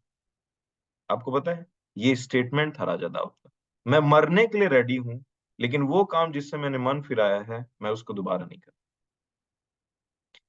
एक्सपोज इसलिए किया गया ताकि परमेश्वर अपने बच्चों को वापस अपनी उपस्थिति में ले आए, क्योंकि परमेश्वर प्रेम है। ये प्रचारा जाने से पहले ये प्रचारा गया कि परमेश्वर ज्योति है और ज्योति अंधकार एक साथ नहीं रह सकते। ज्योति एक्सपोज करेगा, लेकिन एक्सपोज करने के पीछे उसका मनुष्यों के जैसा मेंटेलिटी नहीं है, सोच नहीं है कि मैं इसको बेइज्जत कराऊं, इसको ऐसा कराऊं, वैसा कराऊं। वो जरूर दुख पहुंचा सकता है, लेकिन अगर एक व्यक्ति नम्र होकर के अपने आप को सौंप दे कि हाँ प्रभु मुझसे ऐसा हुआ है, मुझे क्षमा करिए, ये उसके हृदय को यहां तक तोड़ दे कि उसने अपने परमेश्वर को दुख पहुंचाया है, उस चीज का परमेश्वर आदर करके, आपको पता है क्या लिखा है कि परमेश्वर टूटा हुआ हृदय परमेश्वर को बलिदान के समान, वो टूटे और पिसे हुए मन को तुच्छ नहीं समझता मेरे प्रिय। और आज इसकी कमी है, अगर आप मुझसे पूछें तो आज टूटे हुए हृदयों की कमी है। यद्यपि हमने परमेश्वर का हृदय कई बार तोड़ा, लेकिन आज हमको उस बात का एहसास तक नहीं होता। दूसरा एग्जाम्पल, आपको पता है कि मैंने एक चीज देखा जो प्रभु ने मुझे सिखाया और अपने व्यक्तिगत जीवन से भी, जब परमेश्वर की सच्ची ज्योति आपके जीवन में चमकती है ना, उसके वचनों के द्वारा, उसकी उपस्थिति के द्वारा, सबसे पहले हमको अपने अंधकार का परिचय हो जाता है, अपने अंधकार की जानकारी हो जाती है कि मैं इस क्षेत्र में ऐसा हूं करके। अगर ऐसा है तो, अगर आप एक शुद्ध विवेक में वैसा जीवन जी रहे हैं जैसा प्रभु आपको चाहते हैं, प्रभु यीशु मसीह के लहू से साफ होकर के और उसकी इच्छा में, जैसे फिलाडेल्फिया की कलीसिया में, आप, ये मैसेज आपके लिए नहीं है, याद रखिए। परंतु अधिकतर आपको पता है उसकी उपस्थिति में, उसकी ज्योति में और उसके सच्ची उपस्थिति में एक मनुष्य को अपने पाप का अंदाजा हो जाता है, वो एक्सपोज अपने आप हो जाता है। कई बार आप पढ़ करके देखिएगा, लिखा है लूका रचित सुसमाचार 5 अध्याय में, वो सारी रात चेले मछली पकड़ रहे थे और उन्होंने कुछ नहीं पाया। और जब वो मछली पकड़ करके उन्होंने कुछ नहीं पाया और वो थक गए, तो प्रभु ने बोला कि यहाँ जाल डालो, यहाँ पे मछली मिलेगी। उनको काफी मछली मिली। ये सब प्रोसेस हो रहा था, ये सब चीज चल रहा था अपने में, और वो मछली को खींच रहे थे, अपने बोट में खींचने का प्रयास कर रहे थे। ये सब चीजों के बीच में मेरे प्रियो, आपको पता है पतरस ने प्रभु यीशु मसीह से क्या बोला? प्रभु मैं एक पापी व्यक्ति हूं, मेरे पास से चले जाइए। ये बात कहाँ है? मतलब कहाँ फिट होता है ये सब चीज? आजकल तो म्यूजिक बजाना पड़ता है लोगों को भावुक करने के लिए, कि थोड़ा सा वो अंगीकार करें किसी चीजों के बात के लिए। म्यूजिक बजाना पड़ता है, बोलते हैं ऐसा म्यूजिक बजाओ, ऐसा थोड़ा माहौल क्रिएट करो कि अगले को ऐसा लगे कि वो पापी है करके। नहीं नहीं मेरे प्रिय, वो चीजें ज्यादा दिन तक नहीं टिकती। सच्चा परमेश्वर का उपस्थिति, उसके वचन से, उसकी खुद की उपस्थिति से एक व्यक्ति अपने आप घुटने में आके बोलता है, मैं पापी, हाय मुझ पर। सच्ची ज्योति दूसरों को एक्सपोज नहीं करती, सच्ची ज्योति पहले आपको एक्सपोज करके रख देगा, आपको खोल करके रख देगा कि मैं और आप कहाँ, क्या, कैसे परिस्थिति में। और यकीन मानिए, ये मेरी और आपकी भलाई के लिए। उसके बाद आप देखिए शाऊल के जीवन को, वो व्यक्ति, उसने ज्योति देखी, ऐसी ज्योति जो दोपहर में धूप, सूरज से भी अधिक प्रकाशमान थी, और उस ज्योति में वो व्यक्ति अंधा हो गया। हाँ, और फिर जब दूसरी बार उसका अंधापन गया, एक्चुअल में जो उसका आत्मिक अंधापन था, वो व्यक्ति परमेश्वर के काम का हो गया। हाँ, एक और एग्जांपल पुराने नियम का, यशाया नबी, जब तक ज्योति इधर नहीं चमकी, जब तक उन्होंने परमेश्वर की उस महिमा को नहीं देखा, वो बोले जा रहे थे हाय इस पर, हाय उस पर, हाय उस पर। बट एक समय आया जब उन्होंने परमेश्वर की महिमा को देखा, उसकी ग्लोरी को देखा, तो लिखा है हाय मुझ पर, मैं एक अशुद्ध होठों वाला व्यक्ति हूं। एक और व्यक्ति, अयूब, अयूब के आखिरी अध्याय को आप पढ़ेंगे तो पता है, जब परमेश्वर से अयूब का आमना सामना टाइप का हुआ, अयूब ने बोला मैंने तेरा समाचार कानों से सुना था, परंतु अब मेरी आंखें तुझे देखती और अब मैं पश्चाताप करता हूं। उसकी उपस्थिति में, उसकी ज्योति में मुझे मेरा अंधकार दिखता है, और वो इसलिए नहीं दिखता कि वो मुझे दोष लगाए। परमेश्वर ने अपने पुत्र को इस संसार में दोष लगाने के लिए नहीं, परंतु लोगों के उद्धार के लिए भेजा है। मेरे प्रियो, दोष कब लगाया जाता है पता है? कि जब वो आपको दिखाए, आपको बताए कि तुम ऐसे हो, और आप उस सच्चाई से मन फेर लो कि मैं ऐसा नहीं। आप पढ़ करके देखिए प्रेरितों के काम, सेम पतरस ने दूसरे अध्याय में प्रचार किया और लिखा है लोगों के हृदय छिद गए। सेम पतरस ने सेम परमेश्वर के पवित्र आत्मा में होकर के 5वें अध्याय में प्रचार किया और लिखा है लोग जलन से भर गए। आप जब भी परमेश्वर के वचन को लेकर के बाहर निकलेंगे, आपको 2 तरीके के लोग मिलेंगे, जैसा प्रभु यीशु मसीह ने बोला। यदि उन्होंने मेरी बात को माना है तो वो तुम्हारी भी मानेंगे, यदि उन्होंने मेरा इनकार किया है, मुझे सताया, मुझे ऐसा समझा है, तो तुम्हारे साथ में भी ऐसा बिहेव करेंगे। और यही एक ऐसा मोड़ होता है मनुष्य के जीवन में कि वो हमेशा के लिए अंधकार को चुन ले या हमेशा के लिए ज्योति को चुन ले, क्योंकि ज्योति कभी भी आपको इस पृथ्वी पर दोष नहीं लगाने के लिए है। याद रखिए, वो आपको एक्सपोज कर सकता है, बुरा लग सकता है आपको, लेकिन वो आपके बेटर के लिए। वो अच्छी बात है कि परमेश्वर आपसे वैसा डील करने लगे, क्योंकि उसके जस्ट बाद आता है मन फिराओ। आप देखिए मत्ती रचित सुसमाचार में क्या लिखा है कि लोगों ने जो अंधकार में बैठे थे, उन्होंने बड़ी ज्योति देखी, और उसके जस्ट बाद क्या लिखा है बताए? उस समय से यीशु ने यह प्रचार करना शुरू किया कि मन फिराओ।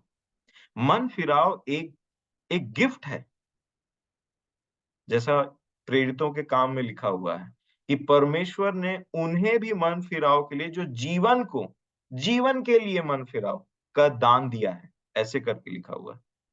और इसलिए आपको पता है कि अपोज किसने किया? इसको समझने के लिए मैं आपको एक और एग्जांपल बताता हूं जो प्रभु ने मुझे सिखाया। वो है कैन का एग्जांपल। आपको, मैं समझता हूं सब कोई कैन के विषय में जानते हैं कि कैन की भेंट को परमेश्वर ने ग्रहण नहीं किया, क्योंकि कैन ग्रहण नहीं था। लिखा है हाबिल और उसकी भेंट को परमेश्वर ने ग्रहण किया, कैन और उसकी भेंट को परमेश्वर ने ग्रहण नहीं किया। और जब परमेश्वर कैन के पास आए, कैन एक्चुअल बहुत क्रोधित थे हुए उस चीज के लेकर के अपने भाई के साथ में। अब तब में वो जो अंदर में जो चीज उत्पन्न हो रही थी ना, आपको पता है कि परमेश्वर को सबसे पहले पता चलता है कि कहाँ घमंड और कहाँ नम्रता उत्पन्न हो रही है। आप पढ़ करके देख लीजिए बाइबल में, नबूकदनेस्सर एक ऐसा राजा था, घमंड उत्पन्न हुआ, परमेश्वर को पता चल गया।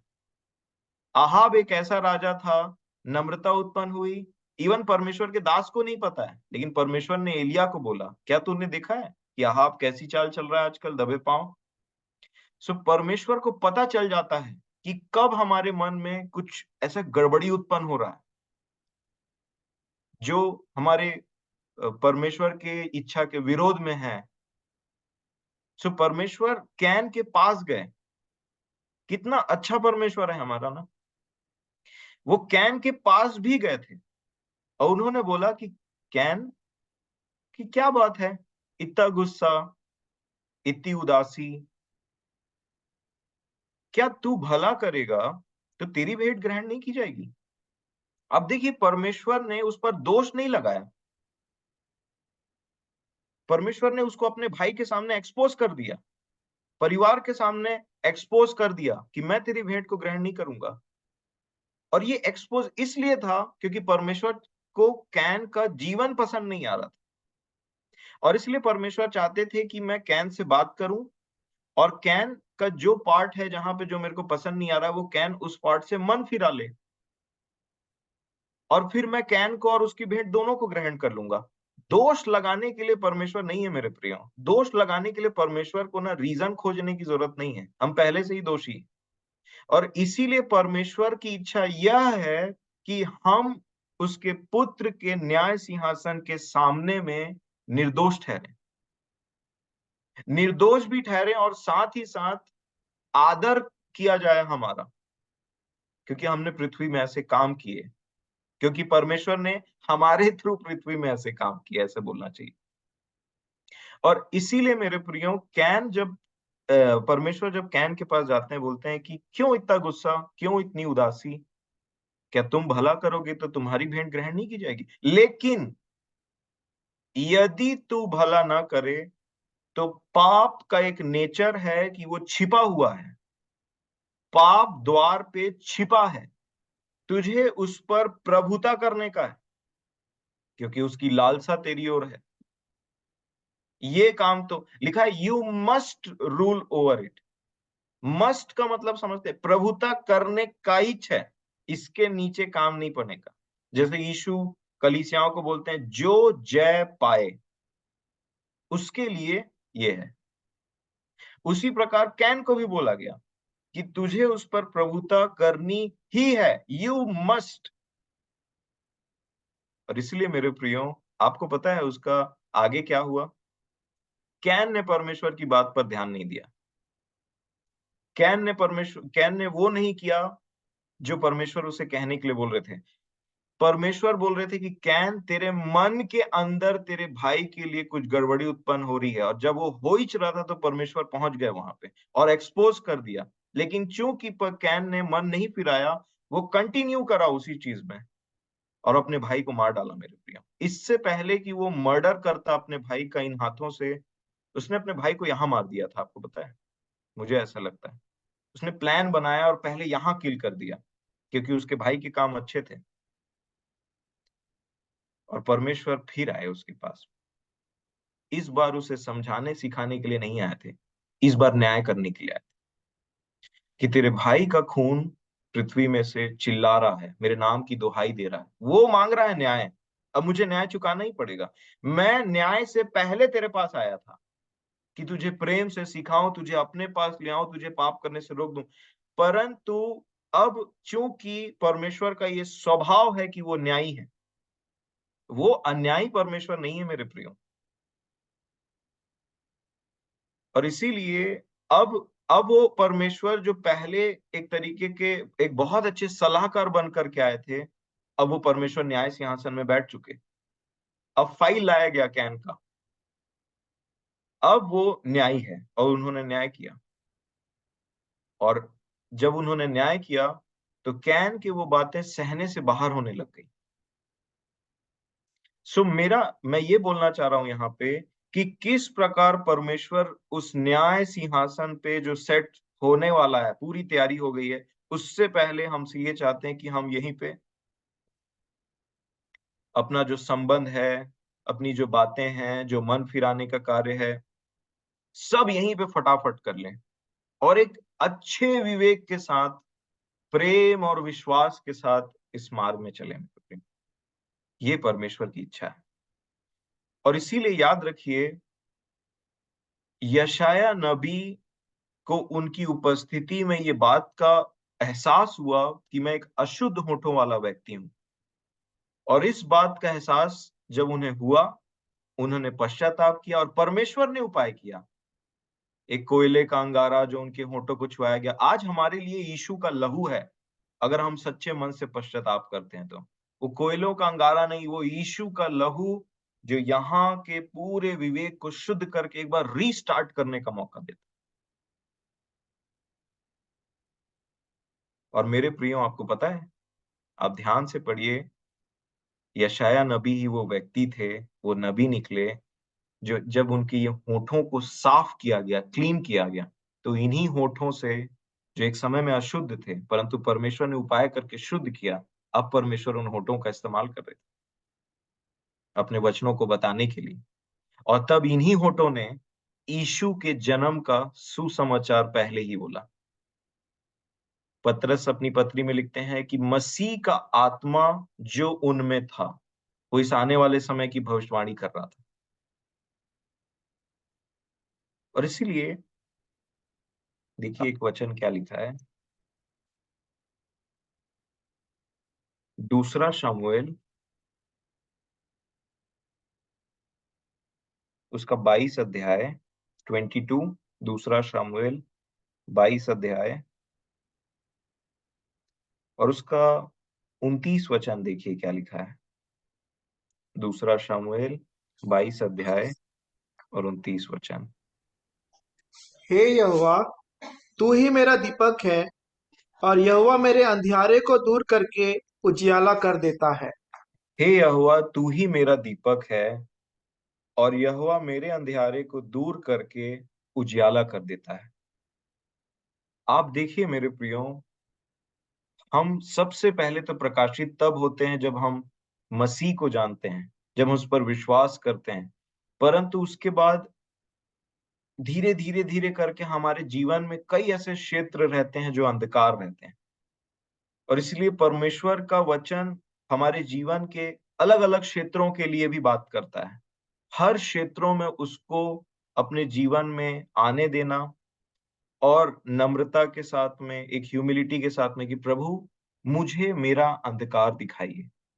जैसे यहाँ पे बोलते हैं कि यहोवा मेरे अंधियारे को दूर करके उजियाला कर देता है।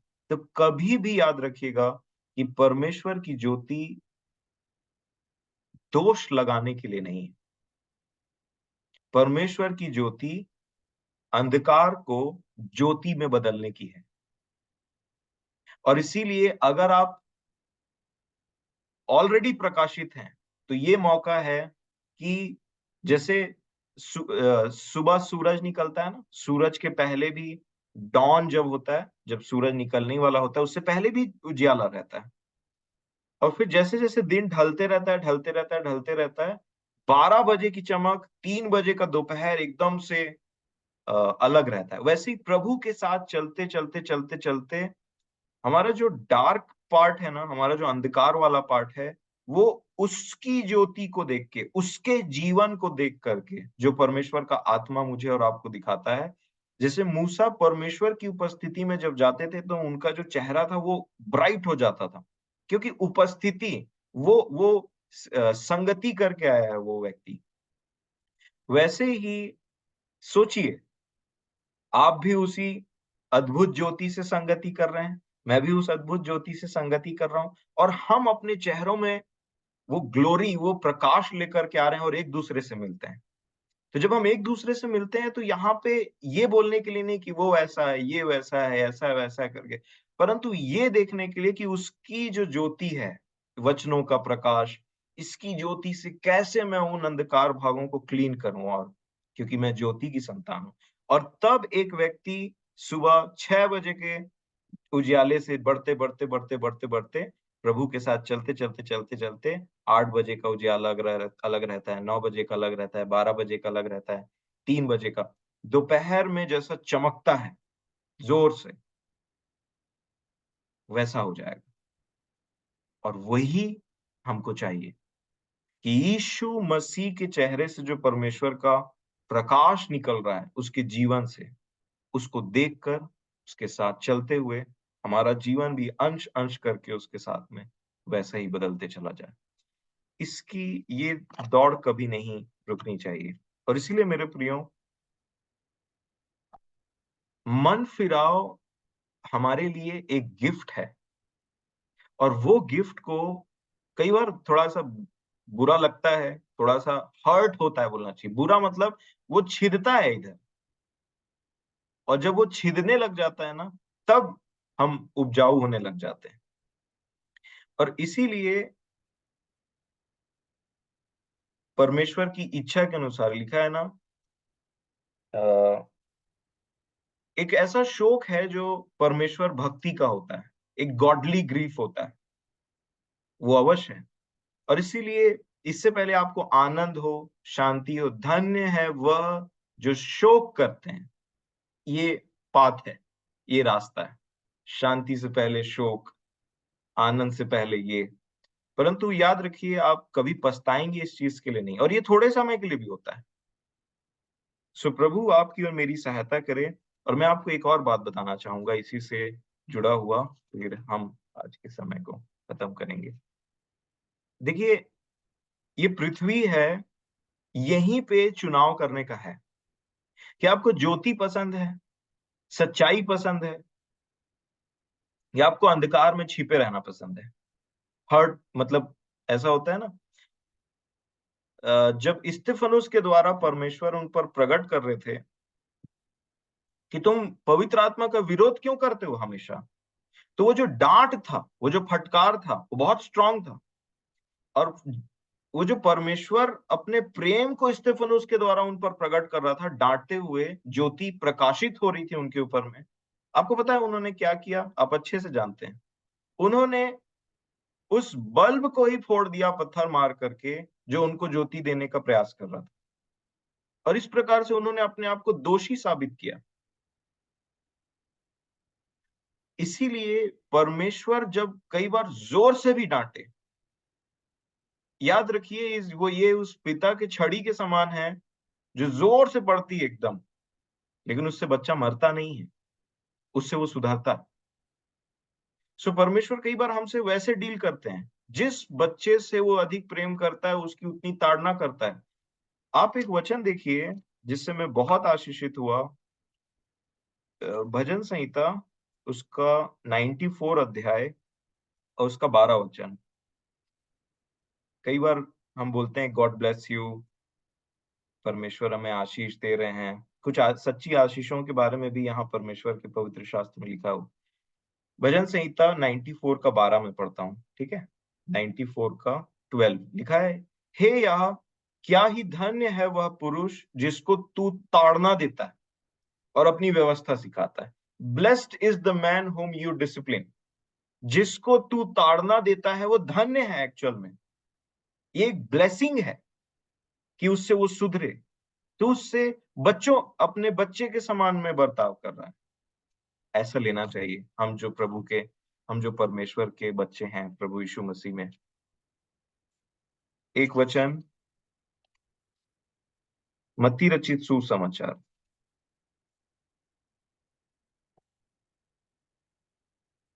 मत्ती 8 अध्याय, मत्ती रचित सुसमाचार उसका 8 अध्याय और 11 वचन से हम देखेंगे, ठीक है। मैं ये बोलना चाह रहा हूं इसके कॉन्टेक्स्ट में कि किस प्रकार अगर मैं उस ज्योति को अपने जीवन में ग्रहण करता हूं तो क्या होगा, नहीं करता हूं तो क्या होगा। यही पृथ्वी, यही जगह, आज का दिन, आज का समय, जब परमेश्वर मुझसे डील करने लगे, मुझसे बात करने लगे अपने वचनों के द्वारा, यही वो जगह है जहां हम निर्णय लेना है मेरे प्रियो।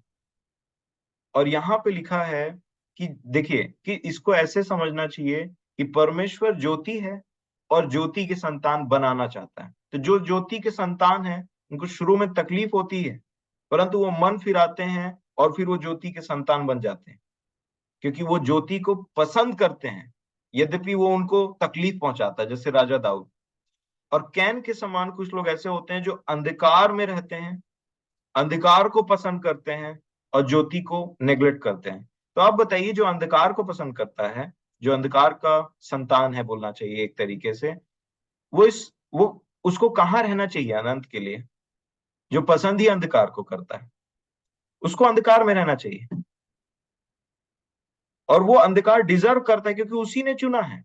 परमेश्वर किसी को नरक नहीं भेजते, ये मनुष्य खुद चुनते हैं कि उनको किसके साथ में रहना है। उसी प्रकार जिसने ज्योति को चुना, सच को चुना, ऑनेस्ट रहा, वो उसी प्रकार ज्योति में हमेशा के लिए, अनंत काल के लिए ज्योति में रहेगा। और इसके लिए जो प्रभु ने मुझे सिखाया वो ये है, मत्ती रचित सुसमाचार 8 अध्याय उसके 11 वचन में देखिए वो क्या बोलते हैं। लिखा है मत्ती 8 के 11 में, और मैं तुमसे कहता हूं कि पूर्व और पश्चिम से बहुत से लोग आकर अब्राहम और इसहाक और याकूब के साथ स्वर्ग के राज्य में बैठेंगे, परंतु राज्य के संतान बाहर अंधकार में डाल दिए जाएंगे। तो राज्य के संतान बाहर, मतलब बाहर क्या है? बाहर अंधकार है, तो अंदर क्या है? अंदर ज्योति है। एक ऐसे राज्य की बात कर रहे हैं जहां पे कंप्लीट उजियाला है। और इसीलिए वहां रोना और दांत पीसना होगा। जो उस पर विश्वास करते हैं, जो अलाउ करते हैं ज्योति को काम करने के लिए, जो उसकी ज्योति में आते हैं, अपने अंधकार को दूर करते हैं, वो एक्चुअल में राज्य के संतान बनते हैं, जो अनंत काल तक ज्योति में रहेंगे। परंतु जो उसको नकार देते हैं, उनके लिए लिखा है वो बाहर किए जाएंगे। और बाहर क्या है राज्य के? अंधकार, जहां रोना और दांत का पीसना है। अब इसको जो अगर आप प्रकाशित वाक्य उसका 22 अध्याय,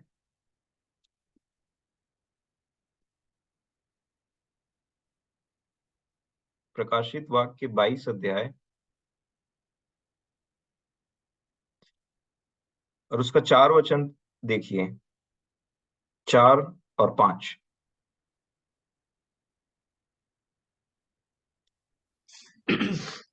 वे उसका मुंह देखेंगे और उसका नाम उनके माथों पर लिखा हुआ होगा।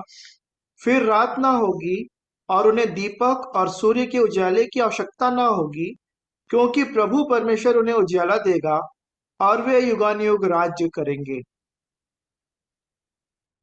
प्रभु परमेश्वर उन्हें उजाला देगा और वहां रात ना होगी लिखा है, मतलब अंधकार फिर नहीं होगा।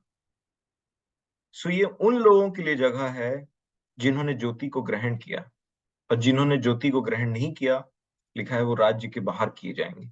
और इसलिए परमेश्वर हमें ये मौका दे रहे हैं मेरे प्रियो, ये समय है कि ऐसे अपने जीवन को प्रतिदिन इस प्रकार से लेना कि हम और भी उसकी ज्योति में और प्रकाशन पाते हुए, जो अंधकार के बचे कुचे पार्ट हैं वो उसकी ज्योति से क्लीन किए जाएं, साफ किए जाएं।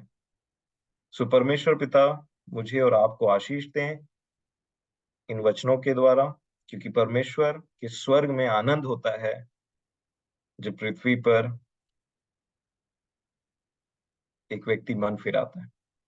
सो परमेश्वर पिता का धन्यवाद हो इस समय के लिए, और प्रभु आपको आशीष दें, बल दें, और इन वचनों के द्वारा इस वचनों को फुलफिल करें, फलवंत करें। आमीन। आमीन। सो परमेश्वर पिता का धन्यवाद देते हैं उनके वचनों के लिए कि वो ज्योति चमकती रहे और हमारे जीवन के भाग प्रकाशित हों, और फिर हम मन फिरा के प्रभु में बढ़ते जाएं। तो वो हम सबकी सहायता करें। सो मैं निवेदन करूंगा बेला आंटी से, यदि वो अंतिम प्रार्थना में हमारी अगुवाई करें।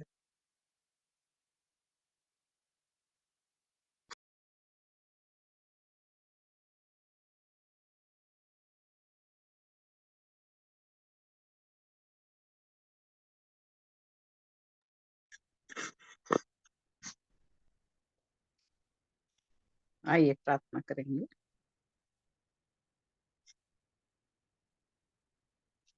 पवित्र पवित्र पवित्र अत्यंत दयालु, करुणामयी, सामर्थी, प्रेमी, अनुग्रहकारी पिता परमेश्वर, सारी आशीषों के दाता,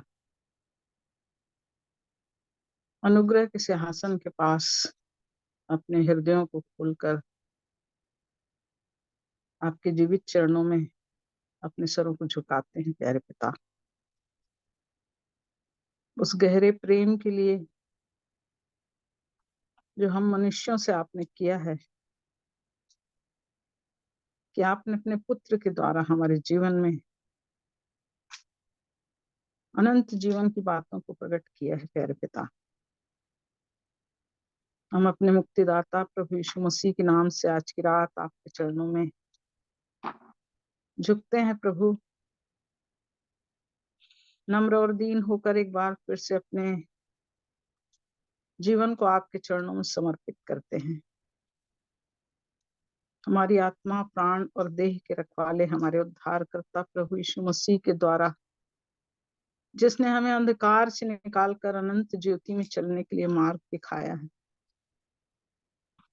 जो स्वयं मार्ग है, सत्य है और जीवन है।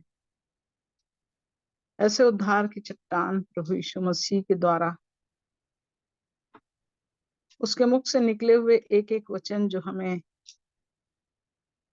पाप से छुड़ाकर, मृत्यु से निकालकर अनंत जीवन की आशा में चलने के लिए प्रति पल हमारे कानों में, हमारे हृदयों में अपने वचन को स्थिर करने के लिए अपने चुने हुए दासों के मुख से होकर आप बातचीत करते हैं प्यारे पिता। हम शुक्रगुजारी करते हैं मेरे प्रभु परमेश्वर, कि सचमुच में आपने अपनी बड़ी दया से, अपनी बड़ी करुणा से आज का दिन हमें दिखाया प्रभु, कि हम आपके प्रेम को अपने हृदय में लेकर उस आशा के साथ प्रभु, जो आपने अनंत जीवन के रूप में हमारे लिए रखा है, उस मिरास तक पहुंचने के लिए आपकी मीठी संगति को प्राप्त कर सकें। आपका धन्यवाद धन्यवाद धन्यवाद देती हूँ। हाँ प्रभु, जब जब आपका वचन खुलता है, तब तब आपके जीवन का प्रकाश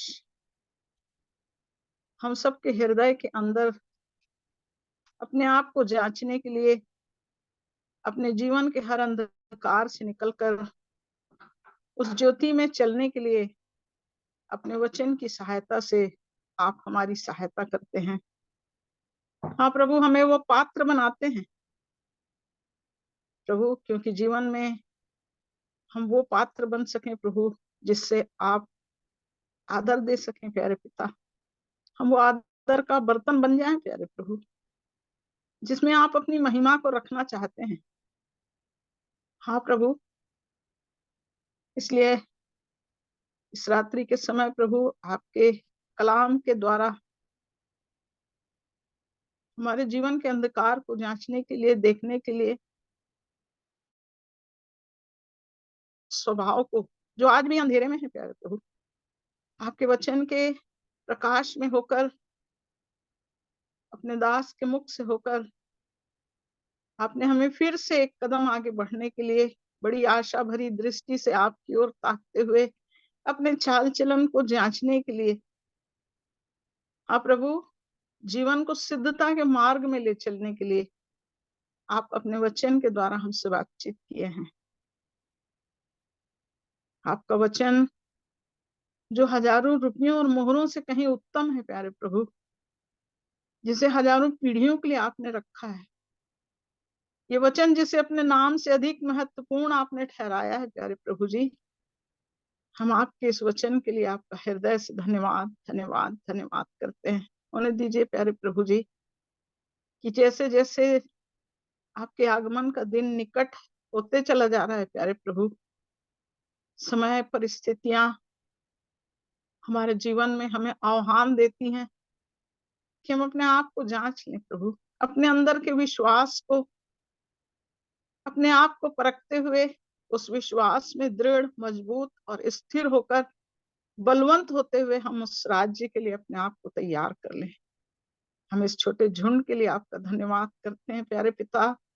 ये आपका मार्गदर्शन है प्यारे प्रभु जी, जिसमें होकर अपने चुने हुए दासों के माध्यम से आप अपने वचन, अपने कलाम को हमारे अंदर डालते हैं प्यारे प्रभु, कि हम खोलें अपने जीवन को, पहचाने अपने जीवन को, समझें अपने जीवन को, कि हम कैसे उस ज्योति में जो प्रतिदिन बढ़ती चली जाती है। हाँ प्रभु, क्योंकि जब सूर्य उदय होता है उसकी छटा, उसका प्रकाश अलग है, और जब सूर्य निकल जाता है उसका प्रकाश अलग है। और जैसे जैसे सूर्य उस दोपहर तक पहुंचता है तब उसका प्रकाश अलग होता है। ऐसे ही आपकी वो संगति एक मनुष्य के जीवन को जैसे जैसे आपकी संगति में वो बढ़ते चले जाता है, जैसे जैसे अपने जीवन का समर्पण वो आपके चरणों में रखते जाता है, वैसे वैसे वो ज्योति उसके जीवन के अंदर से चमकती है प्यारे प्रभु। वो आपका रूप प्रभु दिखाई देता है प्यारे प्रभु। इसलिए प्रभु आपके इन दासों के लिए प्रभु, जिनके जीवन में उस उजियाले को चमकाकर प्रतिदिन प्रतिदिन उस ज्योति में आप अपनी संगति में रखकर वो उजियाला देते हैं प्यारे प्रभु, कि हम भी प्रभु उस जीवन को प्रभु अपने अंदर पालें जो उन्होंने पाया है, और आज हमें मार्गदर्शन देकर आपकी इच्छा में चलने के लिए आपके वचन को बताया प्यारे प्रभु जी। मेरे हर एक भाई बहनों की सहायता करना प्यारे प्रभु जी, जहाँ कहीं जिस स्थितियों में है प्यारे प्रभु, आत्मिक जीवन के जिस पड़ाव में है प्यारे पिता, कहीं रुके नहीं प्यारे प्रभु जी, कहीं खोए नहीं प्यारे प्रभु जी, दुष्ट के हाथों में पड़कर अंधेरे में हाँ प्रभु अपने जीवन को ना ले जाए प्यारे पिता, परंतु वो ज्योति प्रभु हमें उस महान प्रकाश की ओर ले जाए। हाँ प्रभु, उस स्थान की ओर प्यारे प्रभु जी, जहाँ प्रभु आपने हमारे लिए अनंत जीवन को रखा है, जहाँ अंधियारा नहीं है प्यारे प्रभु जी। हाँ प्रभु, उस चुनाव को जब हमने किया है प्यारे प्रभु जी, तो हम अंत तक बड़ी आशा के साथ आपकी ओर दृष्टि उठाकर अपने जीवन को आपके प्रेम में चलाते और बढ़ाते चले जाएं।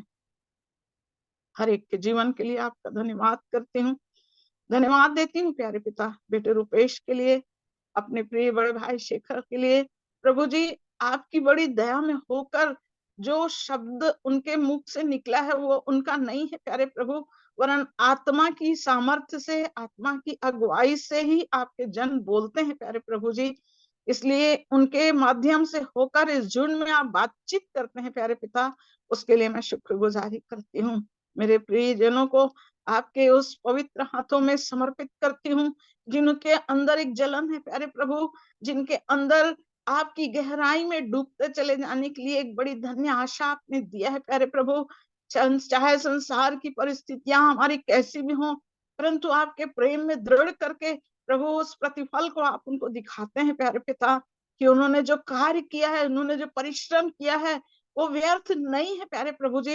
इस छत्तीसगढ़ के लिए प्रभु हम आपका धन्यवाद धन्यवाद धन्यवाद देते हैं प्यारे पिता, क्योंकि उस आरंभ को हमने अपनी आंखों से देखा है प्यारे प्रभु, कि कैसे हम थोड़े से लोग प्रभु, जो प्रभु इस छत्तीसगढ़ में आपके प्रेम की शुरुआत किए थे, परंतु आज ये पूरा छत्तीसगढ़ प्रभु भरपूरी के साथ आपके प्रेम में प्रभु अनंत जीवन के लिए दौड़ रहे प्यारे प्रभु। उसके लिए आपके ऐसे अथक प्रेम को, ऐसे अथक प्रयास को जो अपने बेटे के जीवन में आपने प्रदान किया प्यारे प्रभु, वो जीवित रहकर इस आशा के साथ और भी प्रभु उस अंतिम भाग में प्रभु जी अब तक प्रभु कार्य कर रहे हैं प्यारे पिता, उसके लिए मैं आपका धन्यवाद करती हूँ। जो विचार, जो सोच आपने उनके अंदर डाला है प्यारे प्रभु जी, कि जिन जिन स्थानों में अभी भी आपका सुसमाचार नहीं पहुंचा, उन स्थानों में आप उन्हें वहां तक और पहुंचाइए प्यारे प्रभु जी, ताकि जो लोग आज भी अंधकार में है प्रभु, वो आपकी ज्योति में चले आए, आपके प्रेम में हाँ प्रभु आपको ढूंढ ले प्यारे प्रभु जी,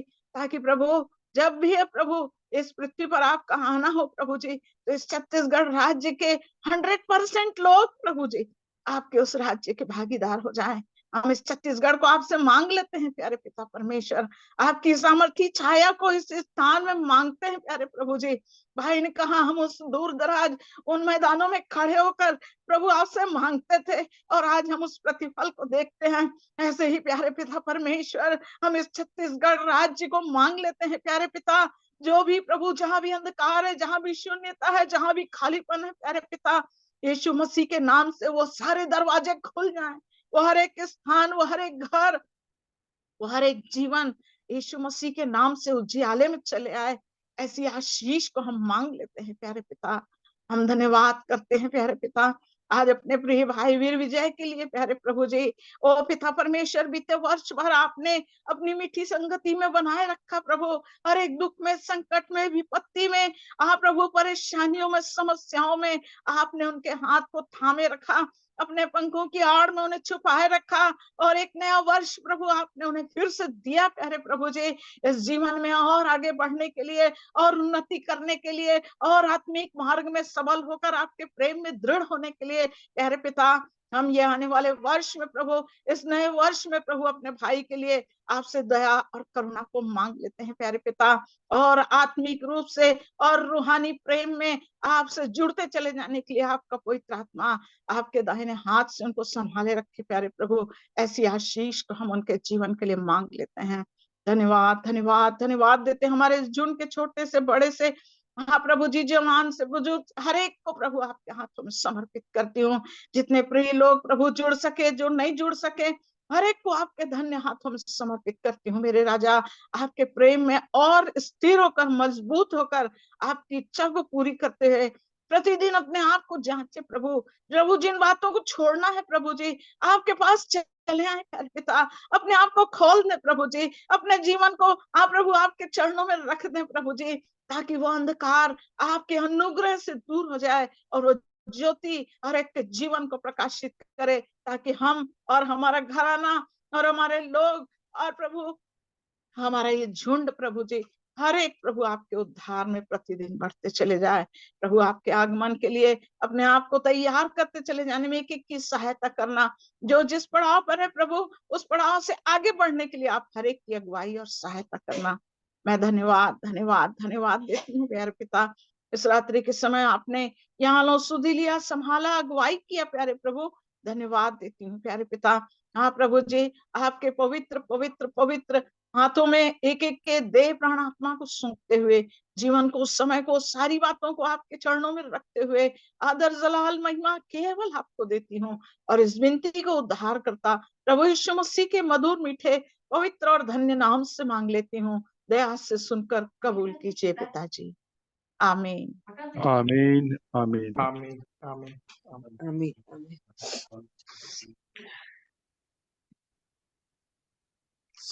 परमेश्वर पिता का धन्यवाद देते हैं संगति के समय के लिए, हर एक बातों में सहायता मदद के लिए। प्रभु सहायता करे कि उनकी ज्योति हमारे जीवन में चमकती रहे। हम अपने उन अंधेरे भागों को प्रभु में मन फिरा के प्रकाशवान होकर चलते जाएं, क्योंकि प्रभु की उपस्थिति में चलने से सिद्धता प्राप्त होगी और समय बहुत कम है जो हमने जाना वचनों से। प्रभु हम सबकी सहायता करें।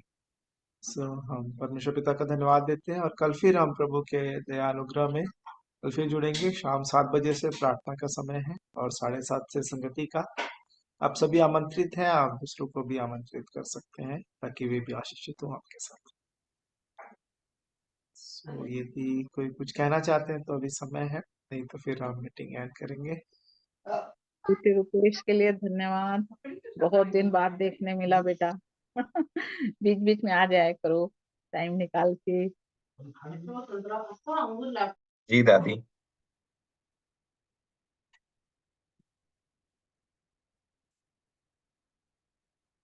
बहुत दिन बाद, हाँ बहुत दिन बाद देखे रुपेश बहुत बेटे टाइम किया था। ठीक है आप लोग सब? हाँ सब ठीक है बेटा, प्रभु की दया से। जी जी आप लोग सब अच्छे हैं? ठीक है दादी, सब अच्छे हैं। बहू को भी दिखाया करो बीच बीच में। बिल्कुल बिल्कुल। है ना। परमेश्वर पिता ने हमको अच्छे से रखा अपने प्रेम में, अनुग्रह में। धन्यवाद।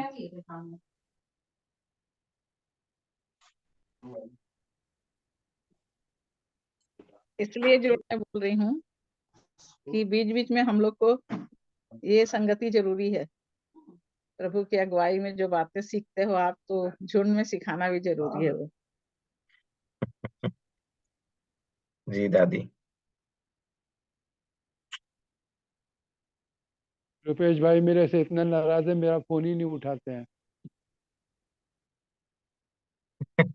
कब फोन किया अंकल आप? मैं नहीं पता पता चला मेरे को सच में। आपके आपके नंबर पर किया कई बार। कब? कई बार मतलब?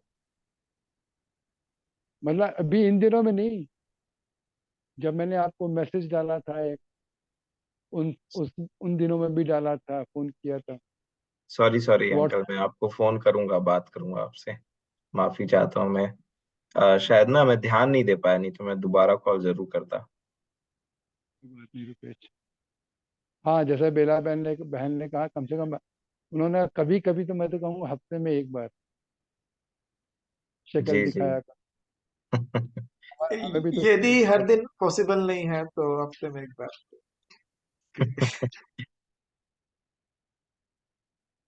लिखा है शिमशॉन ने शेर को फाड़ा और मधु वहां मिला।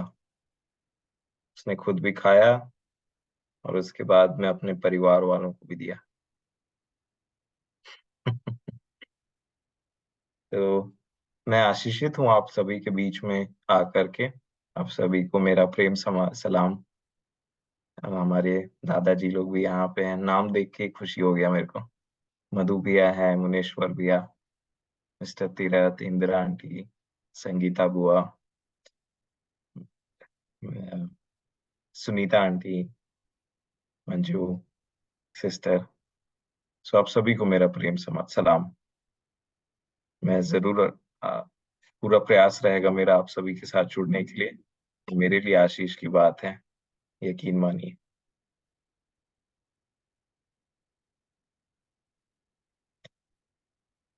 ठीक है चाचा, फिर मेरे ख्याल जी से। जी। तो अब हम मीटिंग एंड करेंगे। सोनू दीदी कुछ बोल रहे हैं क्या? हाँ, मैं भी यही बोल रही थी बाबा। जो आंटी जी जो बोली बेला आंटी जी, वो मैं भी बोलना चाह रही थी। बाबू को देख के बहुत अच्छा लगा और सचमुच में आज के वचन के द्वारा बहुत आशीष को पाई मैं।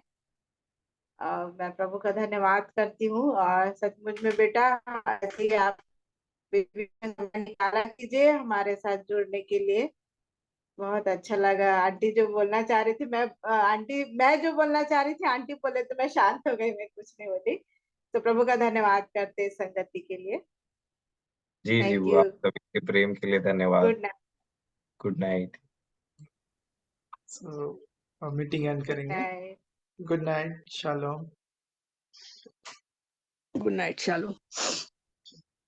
Good night, shalom.